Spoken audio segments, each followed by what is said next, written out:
ਸਤਿ ਸ੍ਰੀ ਅਕਾਲ ਸਭ ਨੂੰ ਜੀ ਨੂੰ ਆਖਦੇ ਹਾਂ ਸੋ ਤੇ ਪ੍ਰੋਗਰਾਮ ਅਪਡੇਟ ਅਮਰੀਕਾ ਚ ਆਪ ਸਭ ਦਾ ਨਿੱਘਾ ਸਵਾਗਤ ਹੈ। ਮੈਂ ਰਾਜਕਨਵੀਰ ਸਿੰਘ ਫਰੈਜ਼ਨੋ ਸਟੂਡੀਓਜ਼ ਤੋਂ ਮੇਰੇ ਨਾਲ ਜੁੜ ਚੁੱਕੇ ਨੇ ਹਰਜੋਤ ਸਿੰਘ ਖਾਲਸਾ ਜੀ। ਜੀ ਆਇਆਂ ਨੂੰ ਸਵਾਗਤ ਹੈ। ਸਤਿ ਸ੍ਰੀ ਅਕਾਲ।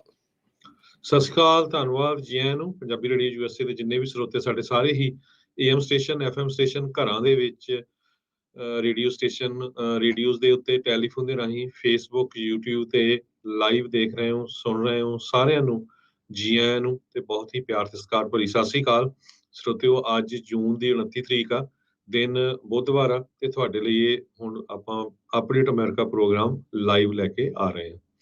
ਪ੍ਰੋਗਰਾਮ ਸ਼ੁਰੂ ਕਰਨ ਤੋਂ ਪਹਿਲਾਂ ਸਾਡੇ ਅੱਜ ਦੇ ਸਪਾਂਸਰਸ ਉਹਨਾਂ ਦਾ ਧੰਨਵਾਦ। ਖਾਲਸਾ ਇੰਸ਼ੋਰੈਂਸ ਏਜੰਸੀ ਜਿਨ੍ਹਾਂ ਦੇ ਕੋਲੋਂ ਤੁਸੀਂ ਹਰ ਇੱਕ ਤਰੀਕੇ ਦੇ ਇੰਸ਼ੋਰੈਂਸ ਕਰਵਾ ਸਕਦੇ ਹੋ। ਇੰਸ਼ੋਰੈਂਸ ਬਾਰੇ ਪਤਾ ਕਰਨ ਲਈ ਕਾਲ ਕਰ ਸਕਦੇ ਹੋ। ਨੰਬਰ 408-272-2500 4082722500। ਟੇਰਕੀਆਣਾ ਇਮੀਗ੍ਰੇਸ਼ਨ ਲਾ ਫਰਮ ਇਮੀਗ੍ਰੇਸ਼ਨ ਦਾ ਹੋਵੇ ਕਿਸੇ ਵੀ ਤਰੀਕੇ ਦਾ ਕੰਮ, ਕਾਲ ਅਟਰਨੀ ਜੇ ਟੇਰਕੀਆਣਾ 415-909-0503 4159090503।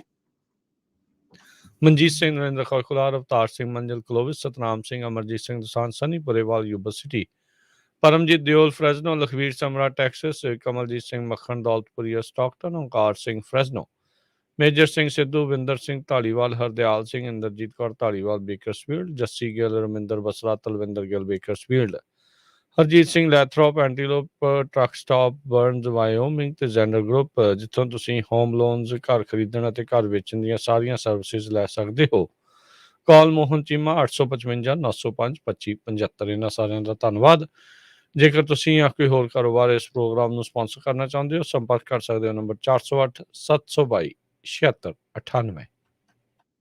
ਜੀ ਅੱਜ ਦੀਆਂ ਖਬਰਾਂ ਵੱਲ ਆਈਏ ਤੇ ਟੈਕਸਸ ਦੇ ਵਿੱਚ ਜੋ ਟਰੱਕਿੰਗ ਕੰਪਨੀ ਆ ਜਿਹਦੇ ਉੱਤੇ ਇਹ ਕਿਹਾ ਜਾ ਰਿਹਾ ਸੀ ਵੀ ਇਹ ਉਹਨਾਂ ਦਾ ਟਰੱਕ ਤੇ ਟ੍ਰੇਲਰ ਆ ਜਿਹਦੇ ਵਿੱਚ 51 ਲੋਕਾਂ ਦੀ ਮੌਤ ਹੋਈ ਆ। ਬਹੁਤ ਹੀ ਬੁਰੀ ਇਨਸੀਡੈਂਟ ਹੋਈ ਸੀ ਪਰਸੋਂ। ਤੇ ਅੱਜ ਉਸ ਟਰੱਕਿੰਗ ਕੰਪਨੀ ਨੇ ਇਹ ਕਿਹਾ ਵੀ ਇਹ ਸਾਡਾ ਟਰੱਕ ਟ੍ਰੇਲਰ ਨਹੀਂ ਹੈਗਾ, ਇਹਨੂੰ ਕਲੋਨ ਕੀਤਾ ਗਿਆ ਸੀ। ਵੀ ਸਾਡਾ ਟਰੱਕ ਟ੍ਰੇਲਰ ਤਾਂ ਸਾਡੇ ਯਾਰਡ ਦੇ ਵਿੱਚ ਹੀ ਖੜਾ ਆ, ਪਰ ਉਹਦੀਆਂ ਜੋ ਵੀ ਪਲੇਟਸ ਆ, ਰਜਿਸਟ੍ਰੇਸ਼ਨ ਆ, ਉਹ ਸਾਰਾ ਕੁਝ ਚੋਰੀ ਕਰਕੇ ਐਗਜ਼ੈਕਟਲੀ ਸੇਮ ਜੋ ਟ੍ਰੈਫਿਕਰਸ ਹੈਗੇ ਜੋ ਲੋਕਾਂ ਨੂੰ ਨਗਾਉਂਦੇ ਆ, ਇਲੀਗਲ ਲੋਕਾਂ ਨੂੰ, ਉਹਨਾਂ ਨੇ ਇਹ ਵਰਤਿਆ ਸੀਗਾ। ਤੇ ਇਹ ਟਰੱਕ ਨੂੰ ਅਵੰਡਨ ਕਰ ਦਿੱਤਾ ਗਿਆ ਸੀ, ਸੈਨ ਐਂਟੋਨੀਓ ਦੇ ਵਿੱਚ ਛੱਡ ਦਿੱਤਾ ਗਿਆ ਸੀ। ਤੇ ਇਹਦੀ ਕੋਈ ਮਕੈਨੀਕਲ ਪ੍ਰੋਬਲਮ ਸੀ। ਇੱਕ ਸਿਟੀ ਦਾ ਵਰਕਰ ਉੱਥੋਂ ਦੀ ਲੰਘ ਰਿਹਾ ਸੀ ਜਿਸ ਟਾਈਮ ਦੇ ਉੱਤੇ ਉਸਨੇ ਕੁਝ ਆਵਾਜ਼ਾਂ ਸੁਣੀਆਂ ਤੇ ਉਸਨੇ ਫਿਰ ਪੁਲਿਸ ਨੂੰ ਕਾਲ ਕੀਤੀ ਤੇ ਦੇਖਿਆ ਉਹਦੇ ਵਿੱਚ 46 ਦੇ ਕਰੀਬ ਜੋ ਮਾਈਗ੍ਰੈਂਟ ਸੀ ਉਹ ਮੌਕੇ ਤੇ ਹੀ ਉਹਨਾਂ ਦੀ ਮੌਤ ਹੋ ਚੁੱਕੀ ਸੀ। 16 ਦੇ ਕਰੀਬ ਲੋਕ ਆ ਉਹਨਾਂ ਨੂੰ ਹਸਪਤਾਲ ਲਿਜਾਇਆ ਗਿਆ। ਕੁਝ ਲੋਕਾਂ ਦੀ ਮੌਤ ਜਿਹੜੀ ਆ ਉਹ ਹਸਪਤਾਲ ਜਾ ਕੇ ਹੋਈ ਹੈਗੀ ਆ। 18 ਵੀਲਰ ਦਾ ਟਰੱਕ ਕਲੋਨ ਸੀ, ਕਹਿੰਦੇ ਆਲਮੋ ਬੇਸਡ ਕੰਪਨੀ ਨੂੰ ਬਿਲੋਂਗ ਕਰਦਾ ਸੀ। ਉਹਦਾ same colour, same registration number, ਸਾਰਾ ਕੁਝ ਰੱਖਿਆ ਗਿਆ। ਟਰੱਕਿੰਗ ਕੰਪਨੀ ਦੇ ਓਨਰ ਬੈਟਨ ਕੋਟ ਟਰੱਕਿੰਗ ਤੇ ਹਾਰਵੈਸਟਿੰਗ, ਇਹ ਉਹਨਾਂ ਨੇ ਸੈਨ ਐਂਟੋਨੀਓ ਐਕਸਪ੍ਰੈਸ ਨਿਊਜ਼ ਆ ਉਹਨੂੰ ਦੱਸਿਆ। ਕਹਿੰਦੇ ਵੀ ਜਿਹੜਾ ਸਾਡਾ ਰੈਫ੍ਰਿਜਰੇਟਰ ਟ੍ਰੇਲਰ ਆ ਉਹ ਤਾਂ ਸਾਡੇ ਯਾਰਡ ਦੇ ਵਿੱਚ ਪਿਆ, ਵੀ ਤੁਸੀਂ ਆ ਕੇ ਦੇਖ ਲਓ, ਉਹ ਉੱਥੇ ਖੜਾ ਆ। ਸੋ ਹੁਣ ਕਿਸੇ ਨੇ ਗਲਤ ਨੰਬਰ ਯੂਜ਼ ਕੀਤੇ ਹੈਗੇ ਆ। ਸਾਰਾ ਉਹਨਾਂ ਦੀ ਕਲਰ ਨੇ, ਜਿਹੜੀ ਪਲੇਟ ਨੰਬਰ ਹੁੰਦਾ, registration number. Border patrol officers ਬਹੁਤ ਵੱਡੀ ਗਿਣਤੀ ਦੇ ਉੱਤੇ ਮਾਈਗ੍ਰੈਂਟਸ ਨੂੰ ਫੜ ਰਹੇ ਹੈਗੇ ਆ ਜੋ ਬਾਰਡਰ ਕ੍ਰਾਸ ਕਰ ਰਹੇ ਹੈਗੇ ਆ। ਪਿਛਲੇ 1 ਮਹੀਨੇ ਦੇ ਵਿੱਚ 2,39,416 ਲੋਕਾਂ ਨੂੰ ਫੜਿਆ ਗਿਆ। ਇਸ ਤੋਂ ਪਹਿਲਾਂ 2,35,478 ਲੋਕਾਂ ਨੂੰ ਬਾਰਡਰ ਤੇ ਫੜਿਆ ਗਿਆ ਸੀ। ਜੀ ਬਿਲਕੁਲ। ਸੋ ਇਸ ਟਾਈਮ ਲੱਗ ਇਹੀ ਰਿਹਾ ਹੈ ਹਰਜੋਤ ਸਿੰਘ ਜੀ ਵੀ ਇਹ ਜਿਹੜੇ ਆંકੜੇ ਆ ਰਿਕਾਰਡ ਤੋੜਨਗੇ। ਫਿਸਕਲ ਈਅਰ ਸਤੰਬਰ ਦੇ ਐਂਡ ਤੱਕ 2 ਮਿਲੀਅਨ ਤੋਂ ਵੱਧ ਇਹ ਜਿਹੜਾ ਆંકੜਾ ਵੱਧ ਜਾਣਾ ਆ। ਇਹ ਉਹ ਲੋਕ ਨੇ ਜਿਹੜੇ ਬਾਰਡਰ ਕ੍ਰਾਸ ਕਰਦੇ ਹੋਏ ਫੜੇ ਜਾਂਦੇ ਨੇ। ਅਜੇ ਬਹੁਤ ਸਾਰੇ ਅਜਿਹੇ ਹੁੰਦੇ ਨੇ ਜਿਹੜੇ ਸੇਫਲੀ ਕ੍ਰਾਸ ਕਰਨ ਦੇ ਵਿੱਚ ਕਾਮਯਾਬ ਵੀ ਜਿਹੜੇ ਉਹ ਰਹਿ ਜਾਂਦੇ ਆ, ਜਿਨ੍ਹਾਂ ਦੇ ਆંકੜੇ ਸਿਰਫ ਅਨੁਮਾਨਿਤ ਹੀ ਜਿਹੜੇ ਉਹ ਰਹਿੰਦੇ ਆ, ਕਿਆਸਰਾਈਆਂ ਜਿਹੜੀਆਂ ਇਸ ਦੇ ਵਿੱਚ ਰਹਿੰਦੀਆਂ ਆ। ਇਸ ਮਾਮਲੇ ਵਿੱਚ ਹਰਜੋਤ ਸਿੰਘ, ਜਿੱਦਾਂ ਤੁਸੀਂ ਦੱਸਿਆ ਵੀ 3 ਅਰੈਸਟ ਜਿਹੜੀਆਂ ਹੁਣ ਤੱਕ ਹੋ ਚੁੱਕੀਆਂ ਹੈਗੀਆਂ ਨੇ। ਉੱਥੋਂ ਦੇ ਜਿਹੜੇ ਲਾ ਇਨਫੋਰਸਮੈਂਟ ਆ ਉਹਨਾਂ ਨੇ 3 ਬੰਦਿਆਂ ਨੂੰ ਇਹ ਹਿਊਮਨ ਸਮਗਲਿੰਗ ਦੀ ਜਿਹੜੀ ਟ੍ਰੈਜਡੀ ਜਿਸ ਵਿੱਚ 51 ਲੋਕ ਮਰੇ ਆ, ਉਸ ਮਾਮਲੇ 'ਚ ਗ੍ਰਿਫਤਾਰ ਕਰ ਲਿਆ ਗਿਆ ਆ। ਸੋ ਪੁਲਿਸ ਨੂੰ 2 ਹੋਰ ਬੰਦੇ ਲੱਭੇ ਆ, ਮੈਕਸੀਕਨ ਮੂਲ ਦੇ ਫ੍ਰਾਂਸਿਸਕੋ ਤੇ ਓਆਨ ਕਲੌਡੀਓ। ਕਹਿੰਦੇ ਵੀ ਇਹ ਜਿਹੜੇ ਉਸ ਐਡਰੈਸ ਦੇ ਨਾਲ ਜੁੜੇ ਹੋਏ ਸੀਗੇ ਤੇ ਇਹਨਾਂ ਦੇ ਕੋਲ ਵੈਪਨਸ ਵੀ ਲੱਭੇ ਆ, ਤੇ ਇਲੀਗਲੀ ਯੂਐਸ ਦੇ ਵਿੱਚ ਰਹਿ ਰਹੇ ਸੀਗੇ ਤੇ ਹੁਣ ਉਹਨਾਂ ਨੂੰ ਉਹ ਇਹ ਸਾਰੀਆਂ ਧਾਰਾਵਾਂ ਦੇ ਨਾਲ ਚਾਰਜ ਕੀਤਾ ਗਿਆ ਹੈਗਾ ਆ। ਸੋ ਇਹ ਬਹੁਤ ਵੱਡਾ ਇੱਕ ਬਿਜ਼ਨਸ ਆ। ਕਾਇਓਟੀਜ਼ ਇਹਨਾਂ ਨੂੰ ਆਖਿਆ ਜਾਂਦਾ ਹੈ, ਜਿਹੜੇ ਇਹਨਾਂ ਲੋਕਾਂ ਨੂੰ ਇੱਕ ਜਗ੍ਹਾ ਤੋਂ ਦੂਜੀ ਜਗ੍ਹਾ ਦੇ ਉੱਤੇ ਪਹੁੰਚਾਉਂਦੇ ਨੇ। ਸੋ ਜਿਹੜਾ ਡੋਂਕੀ ਲਾ ਕੇ ਪਹੁੰਚਣਾ ਆ, ਸੋ ਤਕਰੀਬਨ ਇਹ ਚੀਜ਼ ਹੀ ਜਿਹੜੀ ਉਹ ਹੁੰਦੀ ਆ। ਹਰਜੋਤ ਸਿੰਘ ਜੀ, ਕੱਲ੍ਹ ਵੀ ਆਪਾਂ ਜ਼ਿਕਰ ਕੀਤਾ ਸੀ, ਬਹੁਤ ਸਾਰੇ ਜਿਹੜੇ ਕਈ ਲੋਕਾਂ ਨੇ ਬਗੈਰ ਖਬਰ ਦੀ ਪੁਸ਼ਟੀ ਕੀਤੇ ਹੋਏ ਐਵੇਂ ਹੀ ਇਹ ਅਫਵਾਹਾਂ ਜਿਹੜੀਆਂ ਉਹ ਫੈਲਾ ਦਿੱਤੀਆਂ ਵੀ 46 ਜਿਹੜੇ ਪੰਜਾਬੀ ਮੁੰਡੇ ਆ ਉਹ ਇਸ ਟਰੱਕ ਟ੍ਰੇਲਰ ਦੇ ਵਿੱਚ ਡੋਂਕੀ ਲਾਉਂਦੇ ਹੋਏ ਜਿਹੜੇ ਆ ਉਹ ਮਰ ਗਏ ਆ, ਜਦਕਿ ਬਹੁਤਾਤ ਦੇ ਵਿੱਚ ਇਹ ਜਿਹੜੇ ਲੈਟਿਨ ਅਮਰੀਕਨ ਜਾਂ ਸੈਂਟਰਲ ਅਮਰੀਕਨ ਮੁਲਕਾਂ ਦੇ ਜਿਹੜੇ ਲੋਕ ਸੀਗੇ। ਇਹਨਾਂ ਦਾ ਮਰਨਾ ਵੀ ਆਫ ਕੋਰਸ ਮਾੜਾ ਆ, ਪਰ ਜੀ ਇਦਾਂ ਦੀਆਂ ਗਲਤ ਅਫਵਾਹਾਂ ਦੇ ਨਾਲ ਧੁੜਕੂ ਜਿਹੜਾ ਆ ਉਹ ਉੱਥੇ ਬੈਠੇ ਲੋਕਾਂ ਦਾ, ਉਹਨਾਂ ਪਰਿਵਾਰਾਂ ਦੇ ਵਿੱਚ ਵੱਧ ਜਾਂਦਾ ਹੈਗਾ ਆ ਵੀ ਖੌਰੇ ਉਹਨਾਂ ਦਾ ਹੀ ਕੋਈ ਪੁੱਤ ਧੀ ਨਾ ਹੋਵੇ। ਜੀ ਟੈਕਸਸ ਦੇ ਗਵਰਨਰ ਗ੍ਰੈਗ ਐਬਟ ਨੇ ਇਹ ਸਾਰੀਆਂ ਜੋ ਮੌਤਾਂ ਹੋਈਆਂ ਉਹਨਾਂ ਦੇ ਲਈ ਬਲੇਮ ਪ੍ਰੈਜ਼ੀਡੈਂਟ ਬਾਈਡਨ ਹੋਣਾ ਨੂੰ ਦਿੱਤਾ ਹੈਗਾ। ਪ੍ਰੈਜ਼ੀਡੈਂਟ ਬਾਈਡਨ ਨੇ ਇਹ ਕਿਹਾ ਆ ਵੀ ਮੈਂ ਇਹ ਵਾਅਦਾ ਕਰਦਾ ਹਾਂ ਵੀ ਜੋ ਹਿਊਮਨ ਟ੍ਰੈਫਿਕਿੰਗ ਹੋ ਰਹੀ ਆ ਉਸ ਨੂੰ ਰੋਕੂੰਗਾ। ਇਹ ਜੋ ਲੋਕ ਇਸ ਤਰ੍ਹਾਂ ਪ੍ਰੋਫਿਟ ਬਣਾ ਰਹੇ ਆ, ਇਹ ਬਹੁਤ ਹੀ ਸ਼ੇਮਫੁਲ ਹੈਗਾ ਆ, ਬਹੁਤ ਹੀ ਮਾੜੀ ਗੱਲ ਆ। ਜੋ ਪੈਸੇ ਲੈ ਕੇ ਹਿਊਮਨ ਸਮਗਲਿੰਗ ਕਰਦੇ ਤੇ ਉਹ ਲੋਕਾਂ ਦੀਆਂ ਜੋ ਇਸ ਤਰ੍ਹਾਂ ਮੌਤਾਂ ਹੁੰਦੀਆਂ ਹੈਗੀਆਂ। ਜੀ, ਬਿਲਕੁਲ। ਅਗਲੀ ਜਿਹੜੀ ਹਰਜੋਤ ਸਿੰਘ ਜੀ ਖਬਰ ਦੇ ਉੱਤੇ ਜੇ ਨਜ਼ਰ ਮਾਰਦੇ ਜਾਈਏ, ਥੋੜ੍ਹੀ ਇਕੋਨਮੀ ਦੀ ਵੀ ਨਾਲ ਜੇ ਆਪਾਂ ਗੱਲ ਕਰਦੇ ਜਾਈਏ, ਕਹਿੰਦੇ ਜੋਬ ਕੱਟਸ ਆ ਰਹੀਆਂ ਨੇ। ਬਹੁਤ ਸਾਰੇ ਲੋਕਾਂ ਨੂੰ ਇਸ ਦੀ ਜਿਹੜੀ ਪੀੜ ਆ ਉਹ ਹੁਣ ਸਹਿਣੀ ਪੈ ਰਹੀ ਆ। ਐਨਪੀਆਰ ਨੇ ਅੱਜ ਇੱਕ ਵੱਡੀ ਖਬਰ ਸ਼ਾਇਆ ਕੀਤੀ ਆ, ਕਹਿੰਦੇ ਡੋਮੀਨੋਜ਼ ਹੌਲੀ-ਹੌਲੀ ਜਿਹੜੇ ਡਿੱਗਣੇ ਆ ਉਹ ਸ਼ੁਰੂ ਹੋ ਰਹੇ ਨੇ।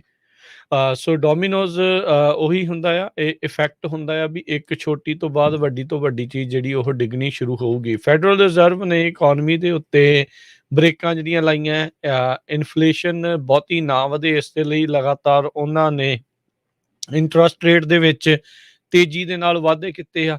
ਕਹਿੰਦੇ ਵੀ ਇਸ ਦੇ ਨਾਲ ਯੂਐਸ ਦੀ ਇਕੋਨਮੀ ਰਿਸੈਸ਼ਨ ਮੰਦੀ ਦੇ ਵਿੱਚ ਵੀ ਜਿਹੜੀ ਉਹ ਜਾ ਸਕਦੀ ਆ। ਇਸੇ ਚੀਜ਼ ਨੂੰ ਦੇਖਦੇ ਹੋਏ ਵੱਡੀਆਂ ਕੰਪਨੀਆਂ ਦੇ ਜਿਹੜੇ ਐਗਜ਼ੈਕਟਿਵਸ ਆ ਉਹਨਾਂ ਨੇ ਕੱਟ ਬੈਕ ਕਰਨਾ ਸ਼ੁਰੂ ਕਰ ਦਿੱਤਾ ਆ। ਟੈਸਲਾ ਤੋਂ ਲੈ ਕੇ ਜੇਬੀ ਮਾਰਗਨ ਚੇਜ਼, ਰੈਡਫਿਨ ਤੋਂ ਕੋਇਨਬੇਸ, ਇਹਨਾਂ ਸਾਰਿਆਂ ਨੇ ਹੌਲੀ-ਹੌਲੀ ਆਪਣੀਆਂ ਜਿਹੜੀਆਂ ਜੌਬਸ ਦੇ ਨੰਬਰ ਆ ਉਹਨਾਂ ਨੂੰ ਘਟਾਉਣਾ ਸ਼ੁਰੂ ਕਰ ਦਿੱਤਾ ਆ। ਨੈਟਫਲਿਕਸ ਨੇ ਪਿਛਲੇ ਹਫ਼ਤੇ ਦੂਜੀ ਜੌਬ ਕੱਟ ਜਿਹੜਾ ਰਾਊਂਡ ਆ ਉਹ ਅਨਾਉਂਸ ਕਰ ਦਿੱਤਾ। ਇਸ ਵਾਰ 300 ਹੋਰ ਜੌਬਾਂ ਨੈਟਫਲਿਕਸ ਦੀਆਂ ਜਿਹੜੀਆਂ ਉਹ ਘਟਣ ਜਾ ਰਹੀਆਂ। ਇਸ ਤੋਂ ਪਹਿਲਾਂ ਇਹਨਾਂ ਨੇ 450 ਪੋਜੀਸ਼ਨਸ ਨੂੰ ਲੇ ਆਫ ਜਿਹੜਾ ਉਹ ਕੀਤਾ ਸੀਗਾ। ਇੱਕ ਤਾਂ ਮੰਦੀ ਦਾ ਦੌਰ, ਉਤੋਂ ਨੈਟਫਲਿਕਸ ਦੀ ਗਰੋਥ ਨਾ ਹੋਣ ਕਰਕੇ ਇਸ ਦੇ ਵਿੱਚ ਇਹ ਦੇਖਿਆ ਗਿਆ ਆ 10% ਜਿਹੜੀ ਇੰਪਲੋਈ ਫੋਰਸ ਹੈਗੀ ਆ ਉਸ ਨੂੰ ਟੈਸਲਾ ਨੇ ਜਿਹੜਾ ਉਹ ਘਟਾਉਣਾ ਆ। ਅਨਸਸਟੇਨੇਬਲੀ ਹੌਟ, ਫੈਡ ਦੇ ਚੀਫ ਜਿਹੜੇ ਕਹਿ ਰਹੇ ਨੇ ਜਰੋਮ ਪਾਵਲ, ਜੌਬ ਮਾਰਕੀਟ ਨੂੰ ਜਿਹੜੇ ਉਹ ਲੈ ਕੇ ਕਹਿੰਦੇ ਵੀ ਮੈਂ ਤੇ ਜਿਹੜੇ ਮੇਰੇ ਨਾਲ ਦੇ ਸਾਥੀ ਆ, ਕੋਲੀਗਸ ਆ, ਜੌਬ ਮਾਰਕੀਟ ਨੂੰ ਸਥਿਰ ਬਣਾਉਣ ਦੇ ਲਈ, ਸਟੇਬਲ ਕਰਨ ਦੇ ਲਈ ਕੋਸ਼ਿਸ਼ਾਂ ਦੇ ਵਿੱਚ ਲੱਗੇ ਆ। ਪਰ ਇਹ ਇਸ ਟਾਈਮ ਇਸ ਦੇ ਵਿੱਚ ਗਰਮੈਸ਼ ਇੱਕ ਹਿਸਾਬ ਦੇ ਨਾਲ ਬਹੁਤ ਜ਼ਿਆਦਾ ਹੈਗੀ ਆ। ਸੋ ਕਹਿੰਦੇ ਵੀ ਇਹ ਜਿਹੜੀ ਇਕੋਨਮੀ ਆ ਇੱਧਰ ਪਤਾ ਨਹੀਂ ਕਿੱਧਰ ਨੂੰ ਜਿਹੜਾ ਉਹ ਵੱਧ ਸਕਦੀ ਆ। ਇਹ ਸਾਰੀਆਂ ਇੰਟਰਸਟ ਰੇਟ ਦੀਆਂ ਹਾਈਕਸ ਦੇ ਨਾਲ, ਮੰਦੀ ਦੇ ਦੌਰ ਆਉਣ ਦੇ ਖਤਰੇ ਦੇ ਨਾਲ ਅਨਇੰਪਲੋਇਮੈਂਟ ਰੇਟ ਦੇ ਵਿੱਚ ਵਾਧਾ ਜਿਹੜਾ ਆ ਉਹ ਹੋ ਸਕਦਾ ਆ। ਇਸ ਟਾਈਮ ਪ੍ਰੀ ਪੈਂਡੈਮਿਕ ਲੋ 3.6% ਦੇ ਉੱਤੇ ਅਨਇੰਪਲੋਇਮੈਂਟ ਰੇਟ ਜਿਹੜੀ ਉਹ ਚੱਲ ਰਹੀ ਹੈਗੀ ਆ। ਸੋ ਕਹਿੰਦੇ ਵੀ ਇੰਬੈਲੈਂਸ ਬਹੁਤ ਬਣਿਆ ਪਿਆ। ਹਰ ਇੱਕ ਲੋਕ ਦੇ ਲਈ 2-2 ਜੌਬਸ ਜਿਹੜੀਆਂ ਵੇਕੈਂਸੀਜ਼ ਆ ਉਹਦੇ ਨਾਲ ਕਿਤੇ ਨਾ ਕਿਤੇ ਇਹ ਜੌਬ ਮਾਰਕੀਟ ਦੇ ਵਿੱਚ ਸਥਿਰਤਾ ਜਿਹੜੀ ਆ ਉਹ ਨਹੀਂ ਆ ਰਹੀ ਹੈਗੀ। ਸੋ ਇਹ ਆ ਵੀ ਹੁਣ ਛੋਟੀ ਤੋਂ ਲੈ ਕੇ ਵੱਡੀਆਂ ਕੰਪਨੀਆਂ ਹਰਜੋਤ ਸਿੰਘ ਜੀ ਉਹ ਲੇਆਫਸ ਵੱਲ ਨੂੰ ਜਿਹੜੀਆਂ ਉਹ ਵਧੀਆਂ ਆ। ਇਹਨਾਂ 'ਚ ਕੈਮੀਓ, ਕਰਵਾਨਾ, ਬੋਲਟ, ਇਹਨਾਂ ਨੇ ਵੀ ਆਪਣਾ ਜਿਹੜਾ ਸਟਾਫ ਆ ਉਹ ਆਲਰੇਡੀ ਰਿਡਿਊਸ ਕਰ ਦਿੱਤਾ ਹੈ। ਕ੍ਰਿਪਟੋ ਕਰੰਸੀਜ਼ ਤੇ ਲਗਾਤਾਰ ਥੱਲੇ ਡਿੱਗਦੀ ਗਈ। ਉਸ ਦੇ ਵਿੱਚ ਇੱਕ ਕੰਪਨੀ ਹੈ crypto.com, ਉਹਨਾਂ ਨੇ 5% ਘਟਾ ਦਿੱਤਾ। ਜੈਮੀਨਾਈ ਜਿਹੜੀ ਆ ਉਹਨਾਂ ਨੇ 10%, ਕੋਇਨਬੇਸ ਉਹਨਾਂ ਨੇ 1000 ਤੋਂ ਵੱਧ ਜਾਂ 20% ਆਪਣੇ ਜਿਹੜੇ ਵਰਕਰਸ ਆ ਉਹਨਾਂ ਦਾ ਲੇ ਆਫ ਕੀਤਾ ਹੈਗਾ ਆ। ਜੀ ਸੋ ਬਿਲਕੁਲ ਬੇ ਏਰੀਆ ਦੇ ਵਿੱਚ ਵੀ ਬਹੁਤ ਸਾਰੀਆਂ ਕੰਪਨੀਆਂ ਨੇ ਲੇ ਆਫ ਕਰਨਾ ਸ਼ੁਰੂ ਕਰ ਦਿੱਤਾ ਹੈ ਜਾਂ ਹਾਇਰਿੰਗ ਫ੍ਰੀਜ਼ ਕਰ ਦਿੱਤੀ ਆ। ਕੋਇਨਬੇਸ ਕ੍ਰਿਪਟੋ ਕਰੰਸੀ ਦੇ 1100 ਬੰਦਿਆਂ ਦੀ ਲੇ-ਆਫ ਦੀ ਗੱਲਬਾਤ ਤੁਸੀਂ ਆਲਰੇਡੀ ਕਰ ਦਿੱਤੀ ਆ। ਸੌਂਡਰ ਨੇ 1/5 ਲੋਕਾਂ ਨੂੰ ਲੇ-ਆਫ ਕਰ ਦਿੱਤਾ ਆ। ਇਹ ਇੱਕ ਬਹੁਤ ਵੱਡੀ ਕੰਪਨੀ ਕਹਿ ਰਹੇ ਸੀ ਵੀ ਬਣੂਗੀ। Airbnb 1.9 ਬਿਲੀਅਨ ਡਾਲਰ ਦੀ ਕੰਪਨੀ ਆ, ਉਹਨਾਂ ਨੇ ਵੀ ਲੇ-ਆਫ ਕੀਤੀ ਹੈਗੀ ਆ। ਸਟਿਚ ਫਿਕਸ ਨੇ 15%, health care startup carbon health ਨੇ 8%, ਨੈਟਫਲਿਕਸ ਨੇ ਤੁਹਾਨੂੰ ਦੱਸੇ ਦਿੱਤਾ ਹੈ ਦੂਜੀ ਵਾਰੀ ਲੇ-ਆਫ ਕਰਤੀ ਆ। ਮੈਟਾ ਜੋ ਕਿ ਫੇਸਬੁੱਕ ਦੀ ਪੇਰੈਂਟ ਕੰਪਨੀ ਹੈਗੀ ਆ, ਟਵਿੱਟਰ, ਇੰਟਲ, ਲਿਫਟ, ਊਬਰ, ਇਹ ਸਾਰਿਆਂ ਨੇ ਹਾਇਰਿੰਗ ਫ੍ਰੀਜ਼ ਕਰ ਦਿੱਤੀ ਹੈਗੀ ਆ according to fortune magazine. layoff.fyi ਤੇ ਤੁਸੀਂ ਜਾ ਕੇ ਹੋਰ ਵੀ ਬਹੁਤ ਸਾਰੀਆਂ ਕੰਪਨੀਆਂ ਚੈੱਕ ਕਰ ਸਕਦੇ ਹੋ। ਜੇ ਕੱਲੀ ਕੱਲੀ ਦਾ ਨਾਮ ਲਿਆ ਤਾਂ ਬਹੁਤ ਲੰਮਾ ਸਮਾਂ ਲੱਗੂਗਾ। ਟੈਸਲਾ, ਬਹੁਤ ਵਾਰ ਲੋਕ ਕਹਿੰਦੇ ਆ ਵੀ ਅਸੀਂ ਟੈਸਲਾ 'ਚ ਕੰਮ ਕਰਦੇ ਹਾਂ, ਬਹੁਤ ਵੱਡੀ ਕੰਪਨੀ ਆ, ਅਸੀਂ ਟੈਸਲਾ ਕਾਰ ਲਈ ਆ। ਤੇ ਟੈਸਲਾ ਨੇ ਵੀ 200 ਆਟੋ ਪਾਇਲਟ ਯੂਨਿਟ ਜੋ ਉਹਨਾਂ ਦਾ ਉਹਦੇ ਵਿੱਚ ਜੌਬਸ ਲੇ-ਆਫ ਕਰ ਦਿੱਤੀਆਂ ਹੈਗੀਆਂ। ਤੇ ਸੈਨ ਮਟੇਓ ਕੈਲੀਫੋਰਨੀਆ ਦਾ ਟੈਸਲਾ ਵਾਲੇ ਆਪਣਾ ਆਫਿਸ ਬੰਦ ਕਰਨ ਜਾ ਰਹੇ ਆ। ਸੋ ਹੂੰ। ਇਸੇ ਆਫਿਸ ਦੇ ਵਿੱਚ ਉਹ ਕੰਪਨੀ ਦੇ ਡਰਾਈਵਰ ਅਸਿਸਟੈਂਟ ਸਿਸਟਮ ਨੂੰ ਉਹਦੇ ਤੇ ਕੰਮ ਕਰਦੇ ਸੀਗੇ। 200 ਜੌਬਸ ਲੇ-ਆਫ ਕਰ ਦਿੱਤੇ ਹੈਗੇ ਆ। ਚਲ ਗਈਆਂ ਆ ਟੈਸਲਾ ਕੰਪਨੀ 'ਚ ਸੈਨ ਮਟੇਓ ਬੇ ਏਰੀਏ ਦੇ ਵਿੱਚ। ਸੋ ਹੁਣ ਦੇਖੋ ਜੇ ਏਦਾਂ ਦੀ ਵੱਡੀ ਕੰਪਨੀ ਵੀ ਲੇ-ਆਫ ਕਰ ਰਹੀ ਆ ਤੇ ਬਾਕੀ ਹੋਰ ਛੋਟੀਆਂ ਜਾਂ ਹੋਰ ਉਹਨਾਂ ਦੇ ਉੱਤੇ ਨੈਚੁਰਲੀ ਜਿਹੜਾ ਅਸਰ ਆ ਪਊਗਾ। ਤੇ ਅੱਜ ਫੈਡਰਲ ਚੇਅਰਮੈਨ ਪੋਵਲ ਉਹਨਾਂ ਨੇ ਬੋਲਣਾ ਵੀ ਆ ਇਸ ਟਾਈਮ, ਬਲਕਿ ਉਹ ਬੋਲ ਰਹੇ ਆ। ਆਪਾਂ ਹੋ ਸਕਦਾ ਸ਼ਾਮ ਨੂੰ ਜਾਂ ਉਹਨਾਂ ਨੇ ਕੀ ਕਿਹਾ ਹੈ ਉਹਦੇ ਬਾਰੇ ਜ਼ਰੂਰ ਤੁਹਾਡੇ ਨਾਲ ਡਿਸਕਸ ਕਰਾਂਗੇ। ਉਹਨਾਂ ਨੇ ਇੰਨਾ ਜ਼ਰੂਰ ਕਿਹਾ ਵੀ ਇਸ ਸਾਲ ਵੀ ਇੰਟਰਸਟ ਰੇਟ ਉੱਪਰ ਜਾ ਰਿਹਾ ਹੋਰ, ਤੇ ਅਗਲੇ ਸਾਲ ਵੀ ਜਾਣਗੇ। ਸੋ ਇਨਫਲੇਸ਼ਨ ਰਾਈਟ ਨਾਓ 8.3% ਦੇ ਉੱਤੇ ਹੈਗੀ ਆ। ਤੇ ਉਹ ਕਹਿੰਦੇ ਵੀ ਸਾਡਾ ਇਹ ਕੋਸ਼ਿਸ਼ ਆ ਵੀ ਇਸ ਇਨਫਲੇਸ਼ਨ ਨੂੰ ਘਟਾ ਕੇ 2% ਤੱਕ ਲਿਆਂਦਾ ਜਾਵੇ। ਇਸ ਤੋਂ ਪਹਿਲਾਂ ਬਹੁਤ ਸਾਰੇ ਇਕੋਨੋਮਿਸਟ ਹਾਰਵਰਡ ਯੂਨੀਵਰਸਿਟੀ ਦੇ ਰਹਿ ਚੁੱਕੇ ਪ੍ਰੈਜ਼ੀਡੈਂਟ ਉਹਨਾਂ ਨੇ ਵੀ ਕਿਹਾ ਆ ਵੀ ਜੇ ਤੁਸੀਂ ਇਨਫਲੇਸ਼ਨ ਇੰਨੀ ਘਟਾਣੀ ਆ, ਮਾਸ ਲੇ-ਆਫ ਹੋਣੀ ਪਊਗੀ ਤਾਂ ਇਹ ਹੋਊਗੀ। ਸੋ ਇਹ ਹੁਣ ਪਤਾ ਨਹੀਂ ਕਿੱਦਾਂ ਦਾ ਫਿਊਚਰ ਆਉਣਾ ਆ।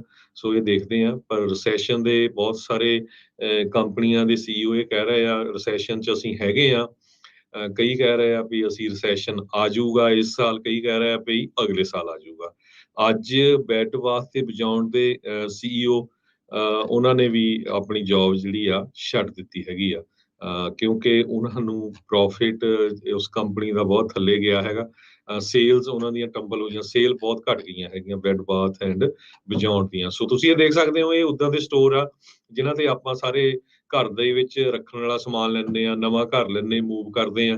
ਸੋ ਇਹਦਾ ਮਤਲਬ ਇਹ ਲੋਕਾਂ ਨੇ ਸਮਾਨ ਲੈਣਾ ਘਟਾ ਦਿੱਤਾ ਹੈ, ਤਦੇ ਸੇਲ ਘਟੀ ਆ। ਸੋ ਉਹਨਾਂ ਦੇ CEO ਨੇ ਵੀ ਅੱਜ ਰਿਜ਼ਾਈਨ ਦੇ ਦਿੱਤਾ ਹੈਗਾ। ਸੋ ਉਹਨਾਂ ਨੂੰ ਬਾਹਰ ਦਾ ਰਸਤਾ ਜਿਹੜਾ ਉੱਧਰ ਦਿਖਾਇਆ ਗਿਆ। ਜਰੋਮ ਪਾਵਲ ਹੁਣੀ ਜਦ ਅੱਜ ਬੋਲ ਰਹੇ ਆ ਤਾਂ ਉਹਨਾਂ ਨੇ ਕੁਛ ਕੁ ਜਿਹੜੀਆਂ ਗੱਲਾਂ ਕਹੀਆਂ, ਕਹਿੰਦੇ ਵੀ ਗਰੰਟੀ ਕੋਈ ਨਹੀਂ ਆ ਵੀ ਜਿਹੜਾ ਕੇਂਦਰੀ ਬੈਂਕ ਹੈਗਾ ਆ ਵੀ ਉਹ US ਦੀ ਇਕੋਨਮੀ ਦੀ ਅਰਥਚਾਰੇ ਦੀ ਸੌਫਟ ਲੈਂਡਿੰਗ ਯਾਨੀ ਕਿ ਹੌਲੀ ਜਿਹੜੀ ਉਹਨੂੰ ਥੱਲੇ ਨੂੰ ਜਿਹੜਾ ਉਹ ਲੈ ਕੇ ਆਵੇ। ਉਹਨਾਂ ਨੇ ਕਿਹਾ ਵੀ ਹਾਂ ਸਾਨੂੰ ਲੱਗਦਾ ਹੈ ਵੀ ਇੱਦਾਂ ਦੀਆਂ ਸੰਭਾਵਨਾਵਾਂ ਹੈਗੀਆਂ ਨੇ, ਰਸਤੇ ਹੈਗੇ ਨੇ ਵੀ ਆਪਾਂ ਇਨਫਲੇਸ਼ਨ ਨੂੰ 2% ਦੇ ਉੱਤੇ ਲੈ ਆਈਏ, ਜਿਹੜੀ ਕਿ 8.6% ਦੇ ਉੱਤੇ ਤੁਰੀ ਫਿਰਦੀ ਆ। ਤੇ ਨਾਲ ਦੇ ਨਾਲ ਲੇਬਰ ਮਾਰਕੀਟ ਨੂੰ ਵੀ ਆਪਾਂ ਤਗੜੀ ਜਿਹੜੀ ਰੱਖੀਏ, ਸਟਰੋਂਗ ਰੱਖੀਏ। ਕਹਿੰਦੇ ਵੀ ਬਲੀਵ ਕਰਦੇ ਹਾਂ, ਅਸੀਂ ਮੰਨਦੇ ਆ ਵੀ ਇਹ ਜਿਹੜਾ ਚੀਜ਼ ਹੋਊਗਾ, ਪਰ ਨਾਲ ਹੀ ਉਹਨਾਂ ਨੇ ਤੁਰੰਤ ਦੇਣੀ ਇਹ ਕਿਹਾ ਵੀ ਗਰੰਟੀ ਕੋਈ ਨਹੀਂ ਵੀ ਇਹ ਚੀਜ਼ ਜਿਹੜੀ ਉਹ ਹੋਊਗੀ। ਕਹਿੰਦੇ ਵੀ ਇਹ ਬਹੁਤ ਵੱਡੀ ਜਿਹੜੀ ਚੁਣੌਤੀ ਹੈ ਇਸ ਟਾਈਮ ਆਪਣੇ ਸਾਹਮਣੇ ਦਰਪੇਸ਼ ਆ। ਪਿਛਲੇ ਕੁਝ ਮਹੀਨਿਆਂ ਦੀਆਂ ਜਿਹੜੀਆਂ ਇਵੈਂਟਸ ਆ ਜਿਨ੍ਹਾਂ 'ਚ ਯੂਕਰੇਨ ਦੇ ਉੱਤੇ ਹਮਲਾ ਰੂਸ ਦਾ, ਉਹਨਾਂ ਨੇ ਕਿਹਾ ਵੀ ਇਹ ਸਾਰੀਆਂ ਚੀਜ਼ਾਂ ਦੇ ਨਾਲ ਕੰਮ ਮੁਸ਼ਕਲ ਜਿਹੜਾ ਆ ਹੋਰ ਜ਼ਿਆਦਾ ਵਧਿਆ ਹੈਗਾ ਆ। ਹਾਊਸ ਹੋਲਡਸ ਤੇ ਬਿਜ਼ਨਸਿਸ ਜਿਹੜੇ ਕਿ ਪਹਿਲਾਂ ਬਹੁਤ ਹੀ ਸਟਰੋਂਗ ਚੱਲ ਰਹੇ ਸੀਗੇ, ਤਗੜੇ ਚੱਲ ਰਹੇ ਸੀਗੇ, ਲੇਬਰ ਮਾਰਕੀਟ ਵੀ ਜਿਹੜੀ ਬਹੁਤ ਤਗੜੀ ਸੀਗੀ, ਉਹਨਾਂ ਸਾਰਿਆਂ ਦੇ ਵਿੱਚ ਪਿਛਲੇ 3-4 ਮਹੀਨਿਆਂ 'ਚ ਕਾਫੀ ਜ਼ਿਆਦਾ ਕੰਟਰੈਕਸ਼ਨ ਯਾਨੀ ਕਿ ਸੁੰਗੜ ਗਈ ਆ। ਸੋ ਆਲਰੇਡੀ ਜਿਹੜਾ ਹਰਜੋਤ ਸਿੰਘ ਜੀ ਇਹ ਖਬਰ ਇਹੀ ਆ ਵੀ ਜਿਹੜੀ ਇਸ ਟਾਈਮ US ਦੀ ਜਿਹੜੀ GDP ਆ ਉਹ ਥੱਲੇ ਨੂੰ ਆਈ ਹੈਗੀ ਆ, ਉਹ ਡਾਊਨ ਗਈ ਆ 1.6%। ਕਈ ਥਾਵਾਂ ਦੇ ਉੱਤੇ ਆંકੜਾ ਜਿਹੜਾ ਉਹ ਦੱਸਿਆ ਜਾ ਰਿਹਾ ਵੀ ਇਹ ਸ਼ਰਿੰਕ ਹੋਈ ਆ ਤੇ ਅਗਲੇ ਕੁਆਟਰ ਵੀ ਕਹਿੰਦੇ ਕੋਈ ਬਹੁਤਾ ਖੁਸ਼ਹਾਲ ਜਾਂ ਸੁਖਾਲਾ ਜਿਹੜਾ ਹੈ ਉਹ ਨਜ਼ਰ ਨਹੀਂ ਆ ਰਿਹਾ। ਸੋ ਲਗਾਤਾਰ ਜੇ ਗਿਰਾਵਟ ਜੀਡੀਪੀ ਦੇ ਵਿੱਚ ਸੁੰਗੜਨ ਵਾਲੀ ਜਿਹੜੀ ਉਹ ਹੋਊਗੀ, ਨੈਗੇਟਿਵ ਹੋਊਗੀ, ਤਾਂ ਫਿਰ ਉਦੋਂ ਜਿਹੜਾ ਇਹ ਵਰਡ ਆਪਾਂ ਬਾਰ-ਬਾਰ ਸੁਣ ਰਹੇ ਹਾਂ, ਰਿਸੈਸ਼ਨ, ਮੰਦੀ ਦਾ ਦੌਰ, ਉਹ ਫਿਰ ਇੱਕ ਹਿਸਾਬ ਦੇ ਨਾਲ ਸਭ ਤੋਂ ਉੱਤੇ ਜਿਹੜਾ ਉਹ ਬੋਲਿਆ ਜਾਊਗਾ। ਸੋ ਇਹ ਫੈਡ ਦੇ ਲਈ ਬਹੁਤ ਤਗੜੀ ਜਿਹੜੀਆਂ ਇਹ ਚੁਣੌਤੀਆਂ ਆ। ਸੋ ਆਪਾਂ ਪਹਿਲਾਂ ਤੋਂ ਵੀ ਇਹ ਤੁਹਾਨੂੰ ਦੱਸਦੇ ਆ ਰਹੇ ਹਾਂ ਵੀ ਭਾਈ ਜਿਹੜੀਆਂ ਜੋਬਸ ਦੇ ਵਿੱਚ ਇਸ ਟਾਈਮ ਤੁਸੀਂ ਹੈਗੇ ਆ, ਉਹ ਤੁਸੀਂ ਸਟੇਬਲ ਇੱਕ ਹਿਸਾਬ ਦੇ ਨਾਲ ਆਪਣੇ ਆਪ ਨੂੰ ਜਿਹੜਾ ਉਹ ਰੱਖੋ। ਕਈ ਵਾਰੀ ਆਦਤ ਹੁੰਦੀ ਆ ਵੀ ਮੈਂ ਇੱਧਰ ਚੱਲ ਜਾਵਾਂ, ਉੱਧਰ ਚੱਲ ਜਾਵਾਂ, ਪਰ ਆਪਾਂ ਜਿੱਦਾਂ ਤੁਹਾਨੂੰ ਦੱਸ ਕੇ ਹੀ ਹਟੇ ਆ ਹਰਜੋਤ ਸਿੰਘ ਜੀ, ਵੀ ਯੂ ਨੈਵਰ ਨੋ ਵੀ ਆਉਣ ਵਾਲੇ ਸਮੇਂ ਦੇ ਵਿੱਚ ਕਿੱਥੇ ਕਿਹਨੇ ਕਿਹੜੀ ਕੰਪਨੀ ਨੇ ਲੇ ਆਫ ਜਿਹੜੇ ਉਹ ਕਰ ਦੇਣੇ ਆ। ਤੁਹਾਡੀਆਂ ਜਿਹੜੀਆਂ ਡ੍ਰੀਮ ਜੋਬਸ ਵੀ ਹੁੰਦੀਆਂ ਆ, ਉਹ ਵੀ ਜਿਹੜੀਆਂ ਛਿੱਕੇ ਟੰਗੀਆਂ ਜਾ ਸਕਦੀਆਂ। ਸੋ ਡੈਫੀਨੇਟਲੀ ਬਹੁਤ ਹੀ ਸੰਜਮ ਦੇ ਨਾਲ ਚੱਲਣ ਦਾ ਵਕਤ ਚੱਲ ਰਿਹਾ ਹੈ। ਜੀ, S&P 500 ਇੰਡੈਕਸ ਸਟਰਗਲ ਕਰ ਰਿਹਾ ਹੈ ਗੇਨ ਕਰਨ ਦੇ ਲਈ, ਕਿਉਂਕਿ ਪੋਵਲ ਨੇ ਜਿਸ ਤਰ੍ਹਾਂ ਤੁਸੀਂ ਦੱਸਿਆ ਹੀ ਆ, ਉਹਨਾਂ ਨੇ ਕਿਹਾ ਵੀ ਗਰੰਟੀ ਕੋਈ ਨਹੀਂ ਸੌਫਟ ਲੈਂਡਿੰਗ ਹੋਊਗੀ ਯੂਐਸ ਦੀ ਇਕਨੋਮੀ ਨੂੰ। ਸੋ ਕਾਫੀ ਕੁਝ ਹਿਲਜੁਲ ਹੋ ਰਹੀ ਹੈਗੀ ਆ। ਅਗਲੀ ਖਬਰ ਵੱਲ ਚਲੀਏ ਰਾਜਕਨਵੀਰ ਸਿੰਘ ਜੀ, ਇਹ ਖਬਰ ਵਰਜੀਨੀਆ ਤੋਂ ਆ ਰਹੀ ਹੈ, ਬਹੁਤ ਹੀ ਦਰਦਨਾਕ ਖਬਰ ਆ। ਪਿਛਲੇ ਦਿਨਾਂ ਦੇ ਵਿੱਚ ਵੀ ਮੈਂ ਇੱਕ ਖਬਰ ਸਾਂਝੀ ਕੀਤੀ ਸੀ, ਕਿਸ ਤਰ੍ਹਾਂ ਇੱਕ ਬੀਬੀ ਵੱਲੋਂ ਆਪਣਾ ਬੱਚਾ ਕਾਰ ਦੇ ਵਿੱਚ ਭੁਲੇਖੇ ਦੇ ਨਾਲ ਛੱਡ ਦਿੱਤਾ ਗਿਆ, ਤੇ ਜਦੋਂ ਉਹ ਕੁਝ ਘੰਟਿਆਂ ਬਾਅਦ ਵਾਪਸ ਉਹਨੂੰ ਯਾਦ ਆਇਆ ਗਈ, ਤੇ ਉਹ ਬੱਚੇ ਦੀ ਮੌਤ ਹੋ ਚੁੱਕੀ ਸੀ। ਅੱਜ ਸੇਮ ਉਦਾਂ ਦੀ ਘਟਨਾ ਵਰਜੀਨੀਆ ਦੇ ਵਿੱਚ ਵਾਪਰੀ ਹੈਗੀ ਆ। ਵਰਜੀਨੀਆ ਦੇ ਵਿੱਚ ਇੱਕ ਫਾਦਰ ਨੇ ਆਪਣੇ ਬੱਚੇ ਨੂੰ ਕਾਰ ਦੇ ਵਿੱਚ ਐਕਸੀਡੈਂਟਲੀ ਛੱਡ ਦਿੱਤਾ, ਜਦੋਂ ਕਿ ਉਸਨੇ ਡੇ ਕੇਅਰ ਸੈਂਟਰ ਤੇ ਉਹਨੂੰ ਛੱਡਣ ਜਾਣਾ ਸੀ। ਤੇ ਉਸ ਦੀ ਵਾਈਫ ਨੇ ਡੇ ਕੇਅਰ ਸੈਂਟਰ ਤੋਂ ਪਤਾ ਕੀਤਾ, ਉਹ ਕਹਿੰਦੇ ਵੀ ਸਾਡੇ ਤਾਂ ਬੱਚਾ ਆਇਆ ਨਹੀਂ। ਤੇ ਮੁੜ ਕੇ ਚੈਸਟਰਫੀਲਡ ਕਾਉਂਟੀ ਪੁਲਿਸ ਨੇ ਇੱਕ ਕਾਲ ਆ ਜੋ 11:45 ਤੇ ਕੱਲ ਰਿਸੀਵ ਕੀਤੀ, ਤੇ ਜਿਹਦੇ ਨਾਲ ਇਹ ਪਤਾ ਚੱਲਿਆ ਵੀ 18 ਮਹੀਨੇ ਦਾ ਬੱਚਾ ਕਾਰ ਦੇ ਵਿੱਚ ਹੋ ਸਕਦਾ ਰਹਿ ਗਿਆ ਹੋਵੇ, ਤੇ ਸਾਨੂੰ ਹੈਲਪ ਦੀ ਜ਼ਰੂਰਤ ਆ। ਤੇ ਜਦੋਂ ਉਹ ਪੁਲਿਸ ਵਾਲੇ ਉਸ ਬੀਬੀ ਦੇ ਘਰ ਗਏ, ਤੇ ਉਹਨਾਂ ਨੇ ਬੱਚਾ ਵੀ ਉਹ ਮਰਿਆ ਹੋਇਆ ਪਾਇਆ, ਤੇ ਉਸ ਦਾ ਪਿਤਾ ਵੀ ਜਿਹੜਾ ਆ ਉਸਨੇ ਸੁਸਾਈਡ ਕਰ ਲਿਆ। ਨਾਲ ਉਸਨੇ ਨੋਟ ਲਿਖਿਆ ਸੀ, ਉਸਨੇ ਲਿਖਿਆ ਵੀ ਮੈਂ ਬਾਈ ਮਿਸਟੇਕ ਆਪਣੇ ਬੱਚੇ ਨੂੰ ਕਾਰ 'ਚ ਛੱਡ ਦਿੱਤਾ। ਜਦੋਂ ਉਸਨੂੰ ਪਤਾ ਚੱਲਿਆ, ਲੈਣ ਗਿਆ, ਤੇ ਬੱਚੇ ਦੀ ਮੌਤ ਹੋ ਚੁੱਕੀ ਸੀ। ਉਹ ਸਹਾਰ ਨਹੀਂ ਸਕਿਆ, ਵਾਪਸ ਉਹ ਬੱਚੇ ਨੂੰ ਆਪਣੇ ਘਰ ਦੇ ਵਿੱਚ ਲਿਜਾ ਕੇ ਫਿਰ ਉਸਨੇ ਆਪਣੇ ਆਪ ਵੀ ਜਿਹੜੀ ਆ ਗੋਲੀ ਮਾਰ ਲਈ। ਜੀ, ਬਿਲਕੁਲ। ਬਹੁਤ ਹੀ ਮਾੜੀ ਖਬਰ। ਬਿਲਕੁਲ ਜੀ, ਬਹੁਤ ਮੰਦਭਾਗੀ ਜਿਹੜੀ ਇਹ ਦੁਰਘਟਨਾ ਖਬਰ ਆ ਜਿਹੜੀ ਇਹ ਆਈ ਹੈਗੀ ਆ। ਅਗਲੀ ਜਿਹੜੀ ਹਰਜੋਤ ਸਿੰਘ ਜੀ ਖਬਰ ਉਸ ਦੇ ਉੱਤੇ ਨਜ਼ਰ ਮਾਰਦੇ ਜਾਈਏ, ਜਿਹੜੀ ਗੈਸਲੀਨ ਮੈਕਸਵੈਲ, ਉਸ ਨੂੰ 20 ਸਾਲਾਂ ਦੀ ਜਿਹੜੀ ਸਜ਼ਾ ਆ ਉਹ ਸੁਣਾਈ ਗਈ ਆ। ਸੈਕਸ ਟ੍ਰੈਫਿਕਿੰਗ ਜਿਹੜੀ ਜੈਫਰੀ ਐਪਸਟੀਨ ਜਿਸ ਨੂੰ ਅੰਦਰ ਕੀਤਾ ਗਿਆ ਸੀ, ਬਾਅਦ ਦੇ ਵਿੱਚ ਕਥਿਤ ਤੌਰ ਦੇ ਉੱਤੇ ਉਸਨੇ ਖੁਦਕੁਸ਼ੀ ਜਿਹੜੀ ਉਹ ਕਰ ਲਈ ਸੀ ਜੇਲ੍ਹ ਦੇ ਅੰਦਰ ਹੀ।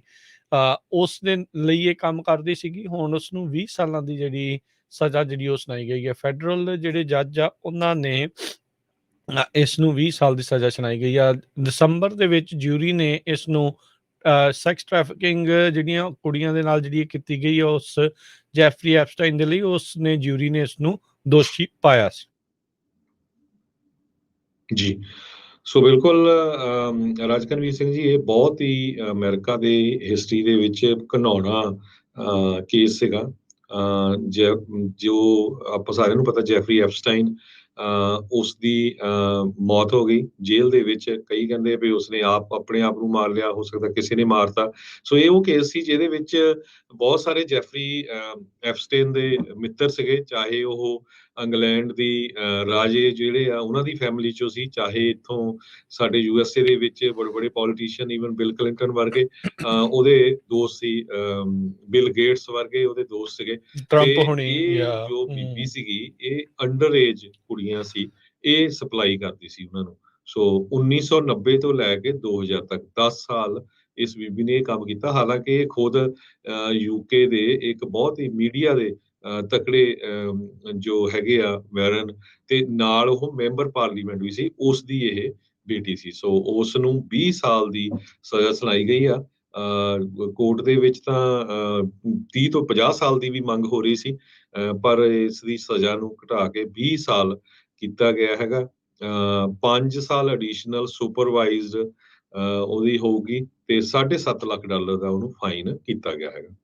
ਜੀ 6 ਇਸ ਦੇ ਉੱਤੇ ਸੈਕਸ ਟ੍ਰੈਫਿਕਿੰਗ ਤੇ ਕਨਸਪੀਰੇਸੀ ਚਾਰजेस ਲਾਏ ਗਏ ਸੀ, ਜਿਨ੍ਹਾਂ ਵਿੱਚੋਂ 5 ਦੇ ਵਿੱਚ ਦਸੰਬਰ 'ਚ ਫੈਡਰਲ ਜਿਊਰੀ ਆ ਉਸਨੇ ਇਸ ਨੂੰ ਦੋਸ਼ੀ ਜਿਹੜਾ ਉਹ ਪਾਇਆ ਗਿਆ ਸੀ, ਕਨਵਿਕਟ ਜਿਹੜਾ ਉਹ ਕਰ ਦਿੱਤਾ ਸੀਗਾ। ਸੋ ਯੂਐਸ ਡਿਸਟ੍ਰਿਕਟ ਜੱਜ ਐਲਿਸਨ ਨੇਥਨ ਜਿਨ੍ਹਾਂ ਨੇ ਇਸ ਟਰਾਇਲ ਨੂੰ ਦੇਖਿਆ, ਉਹਨਾਂ ਦੇ ਅੰਡਰ ਜਿਹੜਾ ਇਹ ਹੋਇਆ, ਉਹਨਾਂ ਨੇ ਜਿਹੜਾ ਇਸ ਨੂੰ ਇਹ ਸਜ਼ਾ ਹੁਣ ਇਹ ਸੁਣਾਈ। ਉਹਨਾਂ ਨੇ ਕਿਹਾ ਵੀ ਇਸ ਦਾ ਜਿਹੜਾ ਇਹ ਕੰਮ ਸੀਗਾ ਪ੍ਰੀਡੇਟਰੀ ਵੀ ਇੱਕ ਹਿਸਾਬ ਦੇ ਨਾਲ ਸ਼ਿਕਾਰ ਕਰਨ ਵਾਲਾ ਤੇ ਹੀਨਸ ਬਹੁਤ ਹੀ ਘਿਨਾਉਣਾ ਇਸਨੇ ਕੰਮ ਮੈਕਸਵੈਲ ਨੇ ਜਿਹੜਾ ਉਹ ਕੀਤਾ ਆ। ਤੇ ਵਿਕਟਮਸ ਨੇ ਵੀ ਆਪਣੀਆਂ ਜਿਹੜੀਆਂ ਸਟੇਟਮੈਂਟਸ ਆ ਉਹ ਦਿੱਤੀਆਂ ਸੀਗੀਆਂ। ਉਹਨਾਂ ਨੇ ਕਿਹਾ ਵੀ ਜਿਹੜੀਆਂ ਕੁੜੀਆਂ ਦੇ ਨਾਲ ਇਹ ਡੈਮੇਜ ਕੀਤਾ ਆ ਇਸ ਮੈਕਸਵੈਲ ਬੀਬੀ ਨੇ, ਉਹ ਕੈਲਕੂਲੇਬਲ ਆ, ਇਸ ਦੀ ਗਿਣਤੀ ਮਿਣਤੀ ਜਿਹੜੀ ਉਹ ਨਹੀਂ ਕੀਤੀ ਜਾ ਸਕਦੀ।